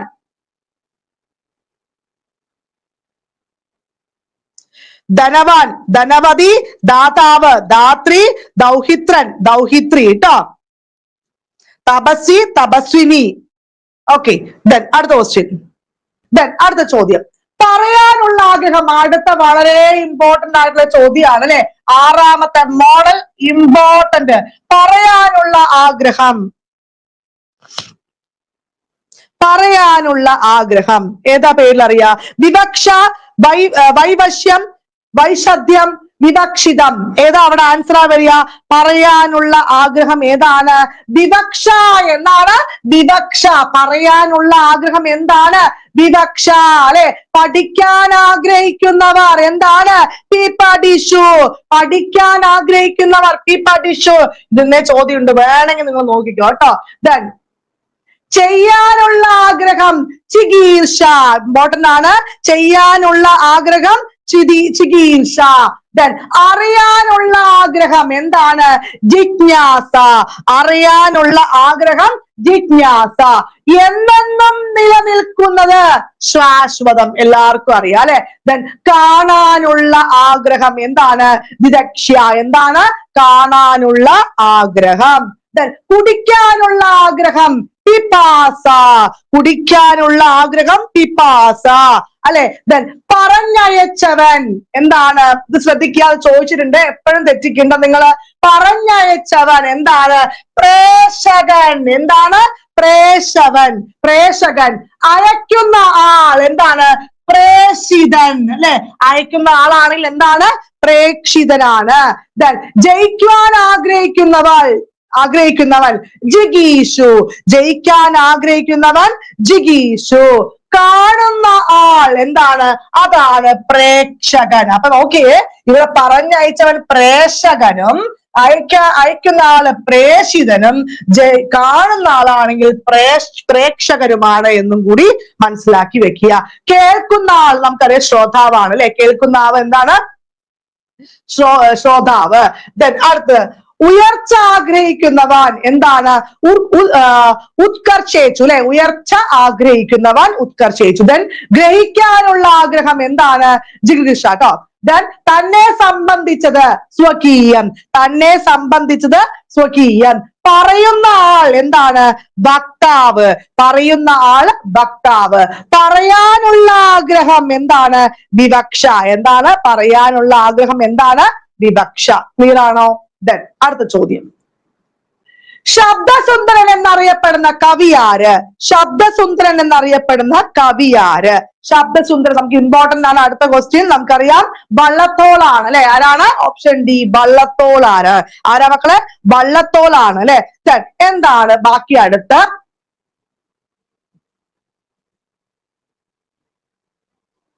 വിശേഷണങ്ങൾ നോക്കാം. ആദ്യത്തെ നോക്കിയേ, പുതുമലയാൻ മദൻ മഹേശ്വരൻ ആരെയാണ് അങ്ങനെ ആരെയാണ് വിശേഷിപ്പിക്കുന്നത്? എന്താണ്? ആരെയാണ്? തുഞ്ചത്തെഴുത്തച്ഛൻ. ആരാണ്? തുഞ്ചത്തെഴുത്തച്ഛൻ. ഫലിത സാമ്രാട്ട് കുഞ്ചൻ നമ്പ്യാർ അല്ലെ. ഫലിത സാമ്രാട്ട് ആരാണ്? കുഞ്ചൻ നമ്പ്യാർ. ഭക്തകവി ആരായിരുന്നു? പൂന്താനം നമ്പൂതിരി. എക്സാമിന് ചോദിക്കും, അരക്കവി എന്നറിയപ്പെടുന്ന ആരാണ്? പൂഴൻ നമ്പൂതിരി. അല്ലെങ്കിൽ പിന്നെന്താണ് പൂഴൻ നമ്പൂതിരി പേര് അരക്കവി എന്നറിയപ്പെടുന്നത്? അല്ലെങ്കിൽ പൂഴൻ നമ്പൂതിരി ഏത് പേരിൽ അറിയപ്പെടുന്നു? കുമാരനാശാൻ ഏത് പേരിൽ അറിയപ്പെടുന്നു? ആശയ ഗംഭീർ എന്ന പേരിൽ അറിയപ്പെടുന്നൊക്കെ ചോദിക്കാറുണ്ട്. ദെൻ പ്രകൃതി ഗായകൻ എന്തായിരുന്നു? ജി ശങ്കരക്കുറുപ്പ്. പ്രകൃതി ഗായകൻ ജി ശങ്കരക്കുറുപ്പ്. മയയുടെ കഥാകാരൻ എം മുകുന്ദനാണ്. ആരായിരുന്നു? എം മുകുന്ദൻ. അരക്കവി എന്നറിയപ്പെടുന്നത് പൂനം നമ്പൂതിരിയാണ്. അരക്കവി പൂനം നമ്പൂതിരിയാണ്. ദെൻ മാതൃത്വത്തിന്റെ കവിയാണ് ബാലാമണിയമ്മ അല്ലെ. മൃത്യുബോധത്തിന്റെ കവി ആരാണ്? ജി ശങ്കരക്കുറുപ്പാണ്. എന്താണ്? മൃത്യുബോധത്തിന്റെ കവി ആരാണ്? ജി ശങ്കരക്കുറുപ്പാണ്. ദെൻ ആധുനിക മലയാള ഭാഷയിലെ പിതാവ് തുഞ്ചത്തെഴുത്തച്ഛൻ. ആശയ ഗംഭീരൻ കുമാരനാശാന്. ആത്മസംഘർഷങ്ങളുടെ കഥാകാരൻ ഉണ്ണികൃഷ്ണൻ പുതൂർ. ആദികവി എന്നറിയപ്പെടുന്നത് വാൽമീകിയാണ്. ദെൻ ഉജ്ജ്വല ശബ്ദാർത്ഥന്റെ ആരായിരുന്നു? ഉള്ളൂരാണ് അല്ലെ. ദെൻ ഋതുക്കളുടെ കവി എന്നറിയപ്പെടുന്ന ചെറുശ്ശേരി നമ്പൂതിരി. എല്ലുറപ്പുള്ള കവിതകളുടെ കവി വളരെ ഇമ്പോർട്ടന്റ് ആണ്. വൈലോപ്പള്ളി ശ്രീധരമേനോനാണ്. വാക്കുകളുടെ മഹാബലി എന്നറിയപ്പെടുന്ന പി കുഞ്ഞിരാമൻ നായരാണ്. പി കുഞ്ഞിരാമൻ നായരാണ്. പിന്നെ വാഗ്ദേവിയുടെ വീരഭടൻ സി വി രാമൻ പിള്ള. ശബ്ദസുന്ദരൻ വള്ളത്തോൾ. ശക്തിയുടെ കവി എന്നറിയപ്പെടുന്ന ഇടശ്ശേരി ഗോവിന്ദൻ നായർ. അടുത്ത ചോദ്യം, ശരിയായ പദം ഏത്? ഉദ്ഗതീതം. ശരിയായ പദം ഏത്? ഉദ്ഗതീതം. ഏതാണ് അവിടെ ശരിയായിട്ടുള്ള പദം? ഓപ്ഷൻ എ ആണ് വരിക കേട്ടോ. ഈ ശരിയായ പദം എക്സാമിന് ചോദ്യമായിട്ട് വരും. ഓപ്ഷൻ എ ആണ് വരിക. ഓപ്ഷൻ എ ഉദ്ഗതീതം കേട്ടോ. രഥത്തിലെ ദാവാണ് അവിടെ വരിക, ഒന്ന് ശ്രദ്ധിക്കുക. ഓക്കെ, അത് കുറച്ച് ചോദ്യങ്ങൾ പദശുദ്ധി നമുക്ക് നോക്കാം. ശരിയേ തെറ്റ്? കർക്കിടകം. കർക്കിടക നാവ് എന്നല്ല പറയാ, കർക്കടകമാണ് വരിക. എങ്ങനെയാണ്? ഇത് ശരി, ഇത് തെറ്റാണ്, ഇത് ശരിയാണ് കേട്ടോ. അപ്പൊ കർക്കിടകം എങ്ങനെയാണ്? കർക്കടകം അല്ലെ. കിംവദന്തി എന്താണ്? കിംവദന്തി എന്താണ്? ഏത് ഭാവാണ് വരിക? ദൈലദായാണ് വരിക. അപ്പൊ അത് അവിടെ ശരിയായിട്ടാണ്. അപരാധം, അപരാധം ഇത് ഏത് ദാവാണ്? തത്തിലെ താ അല്ല, തെറ്റാണ് അല്ലെ. ഏതാണ്? ധനത്തിലെ ദാവാണ്. അതാണ് അവിടെ ശരി. ആഷാഢം ഏത് ദാ? അവിടെ കുരുപ്പിള ദാവാണ് ആഷാഢം. ദെൻ കൃത്രിമം വളരെ ഇമ്പോർട്ടന്റ് ആണ്. നോക്കിയേ, ഈ കൃത്രിയല്ല ഏതാണ് ഇവിടെ? നോക്കിയേ, ഇതാണ് വരുന്നത്. അപ്പൊ കൃത്രിമം. ദെൻ ഘാതകൻ, ഘാതകൻ എന്താണ്? ഘാതകൻ അത് തത്തയുടെ താവാണ് അല്ലെ. ഘാതകൻ. ചുമപ്പ്, ചുമപ്പല്ല ചെമപ്പാണ് അവിടെ ആൻസർ ആയിട്ട് വരുന്നത്. ദെൻ അനന്തിരവൻ എങ്ങനെയാണ്? അനന്തരവനാണ് അവിടെ, വള്ളിയൊന്നും അവിടെ ഇല്ല കേട്ടോ. ദെൻ അങ്ങനെ, അങ്ങനെ നമ്മൾ പറയില്ല, എങ്ങനെയാണ്? അങ്ങനെ, എങ്ങനെയാണ്? അങ്ങനെ അവിടെ വള്ളിയൊന്നും അവിടെ ഇല്ല. ദെൻ ഐതിഹ്യം എങ്ങനെയാണ്? അവിടെ കുരുപ്പുള്ള വള്ളിയല്ല, ശ്രദ്ധിച്ചാൽ നിങ്ങൾക്ക് മനസ്സിലാവും. ആണത്തം നോർമലായിട്ട്, കുട്ടിത്തം ആണത്തം ഒക്കെ എങ്ങനെയാണ്? നോർമൽ ആയിട്ടുള്ള ആണത്തം. ദെൻ വ്രണമല്ല പറയാ, വ്രണം എന്നാണ് പറയുന്നത്. എങ്ങനെയാണ്? വ്രണം എന്നാണ് പറയാ. ദെൻ അടുത്തത് വളരെ ഇമ്പോർട്ടന്റ് ആണ്. ഹാർദവം അല്ല, ഹാർദം ആണ് കേട്ടോ. അത് എക്സാമിൽ ഒരുപാട് പ്രാവശ്യം ചോദിച്ചിട്ടുണ്ട്. പ്രതിവിധി എങ്ങനെയാണ്? ധനത്തില് ദായാണ് അല്ലെ. ഭൗതികം എങ്ങനെയാണ്? ഇവിടെ കുരുപ്പുള്ള വള്ളിയല്ല. അതും ഒന്ന് ശ്രദ്ധിക്കുക. അപ്പൊ ഈ ഒരു ഭാഗമൊക്കെ ശരിയായിട്ടുള്ളതും ഈ ഒരു ഭാഗമൊക്കെ അവിടെ എന്താണ്? തെറ്റായിട്ടുള്ള കാര്യമാണ്. ഓക്കെ, ക്ലിയർ ആണോ? നിങ്ങൾ ടെൻഷൻ ഒന്നും അടിക്കണ്ട. റിസൾട്ട് വരുമ്പോ ഞാൻ ഉറപ്പ് പറയുന്ന വാക്കാണ്, നിങ്ങൾ അവിടെ ക്വാളിഫൈഡ് ആയിരിക്കും. ലിബറൽ ആയിട്ടുള്ള പരീക്ഷയാണ്. നിങ്ങളെ ഒന്നും അവിടെ ഇത്രയും സർവീസിൽ ഇത്രയും ഇരുന്നിട്ട് നിങ്ങൾ അവിടെ ഡിസ്ക്വാളിഫൈഡ് ആക്കാനോ അല്ലെങ്കിൽ നിങ്ങളെ പിരിച്ചുവിടാനോ ഒന്നും അല്ല ഉദ്ദേശം. അങ്ങനെ ഒരു സുപ്രീം കോടതിയുടെ ഒരു ഇത് വന്നപ്പോ എന്ത് ചെയ്തു? അത് നമുക്ക് അവിടെ ക്വാളിഫൈഡ് ആക്കേണ്ട മാനദണ്ഡമായിട്ട് വന്നത് കൊണ്ട് ചിലപ്പോൾ നമുക്ക് പരീക്ഷ എന്തായാലും ഒരു 95% ഉണ്ടാവും. വളരെ ലിബറൽ ആയിട്ട് നിങ്ങളെ ജസ്റ്റ് ഒന്ന് അവിടെ ആ പരീക്ഷ എഴുതണം, അത്രേ ഉള്ളൂ. അതിനെപോലെ സുഖമായിട്ട് ലിബറൽ ആയിട്ട് നിങ്ങൾക്ക് സ്വയം നോക്കിയാൽ തന്നെ ആൻസർ ചെയ്യാൻ പറ്റുന്ന ലിബറൽ ആയിട്ടുള്ള ക്വസ്റ്റ്യൻ പേപ്പർ തന്നെയായിരിക്കും. അതിലൊന്നും ഒരു സംശയം വേണ്ട. പിന്നെ നിങ്ങൾക്ക് അതിന്റെ മോഡൽ എങ്ങനെയാണെന്ന് അറിയണം അല്ലെ. മോഡല് എങ്ങനെ, ചോദ്യങ്ങൾ എവിടെ നിന്നൊക്കെ വരുന്നത്. പിന്നെ പരീക്ഷ എഴുതാൻ കുറെ ഗ്യാപ്പ് വന്ന അധ്യാപകരാണ് അല്ലെ. അപ്പൊ ആ പരീക്ഷ കോൺഫിഡൻസ് ലെവലോട് ചെയ്ത് അതിനൊക്കെയാണ് നമ്മൾ 5 മോഡൽ എക്സാം എഴുതി തരുന്നത് കേട്ടോ. ആ 150 മാർക്ക് കൃത്യമായി സമയം വെച്ചിട്ടുള്ള 5 മോഡൽ എക്സാം. പിന്നെ സൈക്കോളജി എടുത്ത് നോക്കുകയാണെങ്കിൽ 1000 ഷുവർ ഷോർട്ട് ക്വസ്റ്റ്യൻസ് എന്തിനാ തരുന്നത്? അതിന്റെ ചോദ്യങ്ങൾ ഉണ്ടാവുള്ളൂ, അതിന്റെ അപ്പുറം ചോദ്യം ഇല്ല. സബ്ജക്ട് ലാംഗ്വേജ് 1000 ലൈവ്, ഞാൻ ഈ തരുന്ന മലയാളം തരുന്ന എന്താണ്? നിങ്ങൾ അവിടെ ക്വാളിഫൈഡ് ആവുന്ന ഒരു സംശയമില്ല. കഴിഞ്ഞ സ്പെഷ്യൽ കേഡറ്റിന് എല്ലാവരും 100% അവിടെ ക്വാളിഫൈഡ് ആയതുകൊണ്ട് ഇപ്രാവശ്യം അത് ഞങ്ങൾക്ക് ഉറപ്പിച്ച് അത് പറയാൻ പറ്റും. അതൊരു ഡൗട്ടും ഇല്ല. മനസ്സിലായി? ജനറൽ കാര്യം അതുപോലെ തന്നെയാണ്. കൂടെ നിന്ന് പഠിക്കാൻ റെഡി ആണെങ്കിൽ അവിടെ റിസൾട്ട് വരുമ്പോൾ നിങ്ങൾക്ക് ഈ ടെൻഷൻ ഒന്നും വേണ്ട. നിങ്ങൾ പ്രൊഫഷണൽ കീ വന്നു കഴിഞ്ഞാൽ നിങ്ങൾക്ക് അവിടെ 90 എബവ് മാർക്ക് ഉണ്ടാവും. പിന്നെ എന്തിനായി ടെൻഷന്? മൈനസ് മാർക്ക് ഇല്ലാത്ത പരീക്ഷയാണ്, നെഗറ്റീവ് മാർക്കൊന്നും ഇല്ല. നന്നായി കൃത്യമായി ടൈം മാനേജ്മെന്റ് വേണം. പിന്നെ എങ്ങനെയാണ് മോഡൽ എന്ന് അറിയണം. പരീക്ഷ ചെയ്ത് കുറച്ച് എക്സ്പീരിയൻസ് വേണം. ഇത് 3 ഉണ്ടെങ്കിൽ നിങ്ങൾക്ക് സുഖമായിട്ട് കേട്ട് ക്വാളിഫൈഡ് ആവാൻ പറ്റും കേട്ടോ. റെഡിയാണോ? PDF ലച്ചു നമി മാം, ഇത് നമുക്ക് പെയ്ഡുകാർക്ക് PDF നാളെ തന്നെ നമ്മുടെ മിസ് മെന്റർ ഇട്ട് തരും കേട്ടോ. ഒരു ടെൻഷനും വേണ്ട, നാളെ തന്നെ ഇട്ട് തരും. ഒരു സന്തോഷമൊക്കെ തോന്നില്ല നമ്മൾ ഈ പറയുമ്പോൾ? നിങ്ങൾക്ക് ഒരു ടെൻഷനും അനാവശ്യ ടെൻഷനുകളൊക്കെ ആദ്യം മാറ്റുക. ടെൻഷൻ അടിക്കാതെ കോൺഫിഡൻസോട് കൂടി ഇരിക്കുക. പരീക്ഷ അവിടെ കൂടെ നിങ്ങൾ ഇത്രയും കഷ്ടപ്പെട്ട് PSC ഒക്കെ എഴുതി ഒരു ലിസ്റ്റിലൊക്കെ കയറിയിട്ടല്ലേ ജോലി കിട്ടിയത്. ആ പരീക്ഷയിൽ നിങ്ങൾക്ക് കയറി പറ്റാമോ? ഒരു ജസ്റ്റ് ഒരു ക്വാളിഫൈങ് ടെസ്റ്റ്, ആ ഒരു കടമ നിങ്ങൾക്ക് പാസ്സാവാനാണ് അത്രയും വലിയ പാട്. ഓക്കെ, അടുത്ത ചോദ്യം. അതിനുള്ള എല്ലാ മെത്തേഡും എല്ലാ ടിപ്സുകളും എല്ലാ സൂത്രവാക്യങ്ങളും നിങ്ങൾക്ക് അവിടെ നമ്മൾ തരുന്നുണ്ട്. അതിനപ്പുറം ഒരു ടെൻഷനൊന്നും ഇല്ലാണ്ട ആരെങ്കിലും ജോയിൻ ചെയ്യാണ്ട് ഇരുന്ന് സെൽഫായിട്ട് പഠിക്കുക എന്നല്ല. മുമ്പ് കേഡർ പരീക്ഷ അങ്ങനെയായിരുന്നു. നമ്മളിപ്പോ ഒരു ജോയിൻ ചെയ്യാതെ സെൽഫായിട്ട് പഠിച്ചാൽ കിട്ടും. ഇപ്പൊ അങ്ങനെയല്ല, ഒരുപാട് മാറ്റങ്ങൾ വന്നിട്ടുണ്ട്. അപ്പൊ ഒരു സെന്ററിന്റെ സഹായത്തോടു കൂടി പഠിക്കുകയാണെങ്കിൽ കുറച്ചും കൂടി നിങ്ങൾക്ക് ആ എളുപ്പത്തിൽ അവിടെ എത്താൻ പറ്റും. നിങ്ങൾക്ക് പതിയെ ഓടുന്നതിനെക്കാട്ടി കുറച്ച് സ്പീഡായിട്ട് ഇപ്പൊ അവിടെ എത്താൻ പറ്റും. പരീക്ഷയൊന്ന് കോൺഫിഡൻസ് കൂടി നിങ്ങളെ പഠിപ്പിക്കും. അവിടെ ആ ക്വാളിഫൈഡ് ആക്കിയിട്ടേ വിടുള്ളൂ. അത് നമ്മൾ വരുന്ന ഉറപ്പ് തന്നെയാണ്. പക്ഷെ നിങ്ങൾ കൂടെ സപ്പോർട്ടായി പഠിക്കണം കേട്ടോ. അപ്പൊ ജോയിൻ ചെയ്യാനായിട്ട് ജോയിൻ നമ്പറിലേക്ക് കോൺടാക്ട് ചെയ്താൽ മതി. പരിണാമം എന്ന പദത്തിന്റെ അർത്ഥം എന്ത്? പരിണാമം എന്ന വാക്കിന്റെ പദത്തിന്റെ അല്ലെങ്കിൽ അർത്ഥം എന്താണ്? എന്താണ് പരിണാമം? നമുക്ക് കഴിഞ്ഞ ക്ലാസ് ഞാൻ പറഞ്ഞതല്ലേ. പരിമാണം എന്ന പദത്തിന്റെ മാറ്റമാണോ, അളവാണോ, ഏതാ വരിക? സുഗന്ധമാണോ, തൂക്കമാണോ? ഏതാ അവിടെ ആൻസർ ആയി? PDF തരാം. ശ്രീച നാരായൺ മാം ഞാൻ തന്നോളാം കേട്ടോ. ആൻസർ ഓപ്ഷൻ ബി അളവാണ് അല്ലെ. എന്താണ് ഓപ്ഷൻ ബി അളവാണ്. ഓക്കെ, കുറച്ച് ഇമ്പോർട്ടന്റ് ആയിട്ടുള്ള പരീക്ഷയ്ക്ക് റിപ്പീറ്റ് ആയിട്ട് ചോദിക്കുന്നത് തൂക്കമല്ല കേട്ടോ, പരിമാണമാണ്. പരിമാണം പറഞ്ഞ എന്താണ്? പരിമളം പറഞ്ഞ എന്താണ്? സുഗന്ധം അല്ലെ. പരിണയം പറഞ്ഞ എന്താണ്? കല്യാണം. ഇതെന്താണ്? പരിമാണം അല്ലെ. എന്താണ്? പരിമാണം. അത് ഓപ്ഷൻ ബി അളവാണ്. ഓക്കെ, പലലം. പലലം പറഞ്ഞ എന്താണ്? എക്സാമിന് ചോദിച്ചിട്ടുണ്ട്. പലലം എന്താണ്? മാംസം. എന്താണ്? മാംസം ട്ടോ. ഇത് SCERT ക്വസ്റ്റ്യൻ ആണ്, ഒരുപാട് പ്രാവശ്യം റിപ്പീറ്റ് വന്നതാണ് കേട്ടോ. അപ്പൊ പലലം പറഞ്ഞ എന്താണ്? മാംസമാണ്. പലാലം എന്താണ്? വൈക്കോലാണ്. പലാലം എന്ന് പറഞ്ഞാൽ വൈക്കോലാണ്. നിടം പക്ഷിക്കൂട്. നീടജം അല്ലെ. നിടം പറഞ്ഞ എന്താണ്? പക്ഷിക്കൂട്. രണ്ട് അർത്ഥവ്യത്യാസങ്ങൾ നോക്കിയേ. അപ്പൊ നീടകം പറഞ്ഞ എന്താണ്? പക്ഷിയാണ്. ലോചനം എന്താണ്? കണ്ണാണ്. ലോചം പറഞ്ഞ എന്താണ്? കണ്ണീരാണ് കേട്ടോ. എക്സാമിന് ഒരു ചോദ്യം ഉറപ്പാണ്. ദെൻ തടുത്ത്. തടുത്ത് പറഞ്ഞ എന്താണ്? മിന്നൽ. തടിനി പറഞ്ഞ എന്താണ്? നദി. സരുത്ത് പറഞ്ഞ എന്താണ്? സരുത്ത്, അതും നദി തന്നെയാണ്.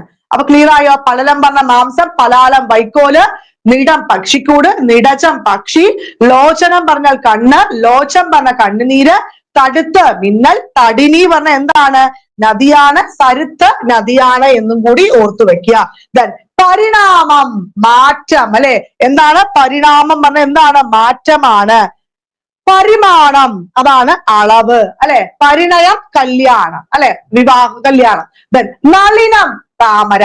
നളിനി താമര പൊയ്ക. ഇതൊക്കെ ചോദിച്ചിട്ടുണ്ട് കേട്ടോ. നളിനം താമര. നളിനി എന്ന് പറഞ്ഞ എന്താണ്? താമര പൊയ്ക.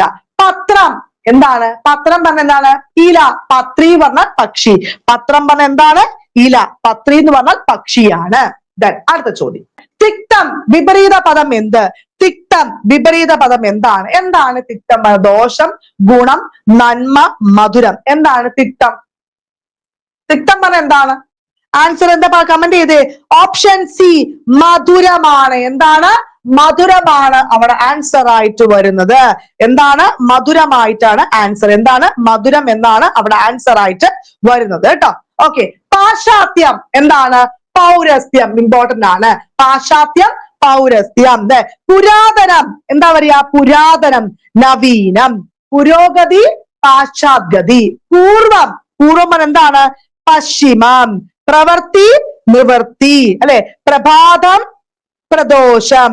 ജാഗ്രത്, ജാഗ്രത സുഷുപ്തി. തിക്തം, മധുരം അല്ലെ. ത്യാജ്യം, ഗ്രാഹ്യം. ധർമ്മം, അധർമ്മം. ധനികം, ദരിദ്രം. ദീർഘം, ഹസ്യം. കൃത്രിമം, നൈസർഗികം. ചോദിച്ചിട്ടുണ്ട്. കൃത്രിമം, നൈസർഗികം. കൃശം, സ്ഥൂലം. കൃശം, സ്ഥൂലം. ക്രയം, വിക്രയം. ക്ഷണികം, ശാശ്വതം. ക്രയം, വിക്രയം, ക്ഷണിതം, ശാശ്വതം. എന്താണ്? ക്രയം, വിക്രയം, ക്ഷണിതം, ശാശ്വതമാണ്. ക്ലിയർ ആണോ? ഓക്കെ, അപ്പൊ മലയാളത്തില് 10 ക്വസ്റ്റ്യൻ തന്നു. എനിക്ക് ഇനിയും ക്വസ്റ്റ്യൻസ് ഉണ്ട്, പക്ഷെ 10ഉം വളരെ ഇമ്പോർട്ടന്റ് ആണ്. നന്നായി ശ്രദ്ധിക്കുക. ഈ 10ൽ നിന്നും ചോദ്യങ്ങളുണ്ട്. 10 മോഡലാണ് അവിടെ നിങ്ങൾക്ക് തന്നിരിക്കുന്നത്. നിങ്ങൾ വേണ്ടത്ര രീതിയിൽ നിങ്ങൾക്ക് യൂസ് ചെയ്യുകയാണെങ്കിൽ നിങ്ങൾക്ക് മലയാളം ഒരു പാടേ അവിടെയല്ല. വേണ്ടത്ര സൈക്കോളജി യൂസ് ചെയ്യാൻ സൈക്കോളജി ഒരു ബുദ്ധിമുട്ടേ അവിടെ അല്ല എന്ന് മനസ്സിലാക്കുക. ഇന്നലെ കഴിഞ്ഞ കേട്ടറ്റിന്റെ സ്പെഷ്യൽ കേട്ടറ്റ് റിസൾട്ട് എടുത്ത് നോക്കുകയാണെങ്കിൽ എയിം സ്റ്റഡി സെന്ററിൽ നിന്നും വീണ്ടും ഞാൻ പറയാണ് 100% അവിടെ ജോയിൻ ചെയ്ത 2 ബാച്ചുകളായിരുന്നു അല്ലെ. ആ 2 ബാച്ചിലും ഏകദേശം ഒരു ബാച്ച് 250 പേരുള്ള ഒരു ബാച്ചാണ്. ആ 2 ബാച്ച് കംപ്ലീറ്റ് വരും എന്നാണ് അവിടെ ക്വാളിഫൈഡ് ആയി. അത് നമ്മൾ വിത്ത് പ്രൂഫോടെ കൂടി നമ്മൾ എന്ത് ചെയ്തിട്ടുണ്ട്? ഫസ്റ്റ് ആണ് നമുക്ക് തന്ന കാര്യമാണ് അല്ലെ. വിത്ത് പ്രൂഫോട് കൂടി തന്നിട്ടുണ്ട്. അപ്പൊ അതുപോലത്തെ ജനറൽ കാറ്റഗറിയും 500-ൽ കൂടുതൽ പേരാണ് എയിം സ്റ്റഡി സെന്ററിൽ കേട്ടറ്റ് ക്വാളിഫൈഡ് ആയത്. അപ്പൊ ആ ഒരു മെത്തേഡിലാണ് നമ്മൾ ക്ലാസ്സിൽ തരുന്നത്. ഏറ്റവും ചെറിയ ഫീസിൽ. ഞാൻ ഇപ്പോഴും പറയും, നിങ്ങൾ എവിടെ നിന്ന് പഠിച്ചു നോക്കി. ഇതൊക്കെ നമ്മൾ ഇന്നലെ വന്ന റിസൾട്ടുകളാണ്. കേട്ടറ്റ് വീണ്ടും എയിം സ്റ്റഡി സെന്റർ കേട്ടറ്റ് എന്ന് പറഞ്ഞാൽ എയിംസ് എന്ന രീതിയിലേക്ക് അവിടെ മാറിയിരിക്കുന്നു കേട്ടോ. കേട്ടറ്റ് എടുത്തു വെക്കുന്നതാണ് ഏറ്റവും സേഫ്. നിങ്ങൾ വിധി എന്തോ വരട്ടെ, അല്ലെങ്കിൽ സ്പെഷ്യൽ കേട്ടറ്റ് സർക്കാർ നടത്തിക്കൊണ്ടിരിക്കുന്നുണ്ട്. അപ്പൊ ജോയിൻ ചെയ്യാനായിട്ട് എയിംസിലെ ഒഫീഷ്യൽ നമ്പറായ 9446537080 നമ്പറിലേക്ക് കോൺടാക്ട് ചെയ്യുക. അതുപോലെ നിങ്ങൾക്ക് ഈ ക്ലാസ് ഉപകാരപ്പെട്ടു തോന്നുകയാണെങ്കിൽ നിങ്ങളുടെ ഫ്രണ്ട്സിനോട് കൂടി ഒന്ന് ഷെയർ ചെയ്യുക കേട്ടോ. ഓക്കെ, അപ്പൊ താഴെ കാണുന്ന നമ്പറിലേക്ക് കോൺടാക്ട് ചെയ്യുക. താഴെ നിങ്ങൾ കമന്റ്സ് ആയിട്ട് ഇടുക. ഓക്കെ, അപ്പൊ നന്ദി, നമസ്കാരം.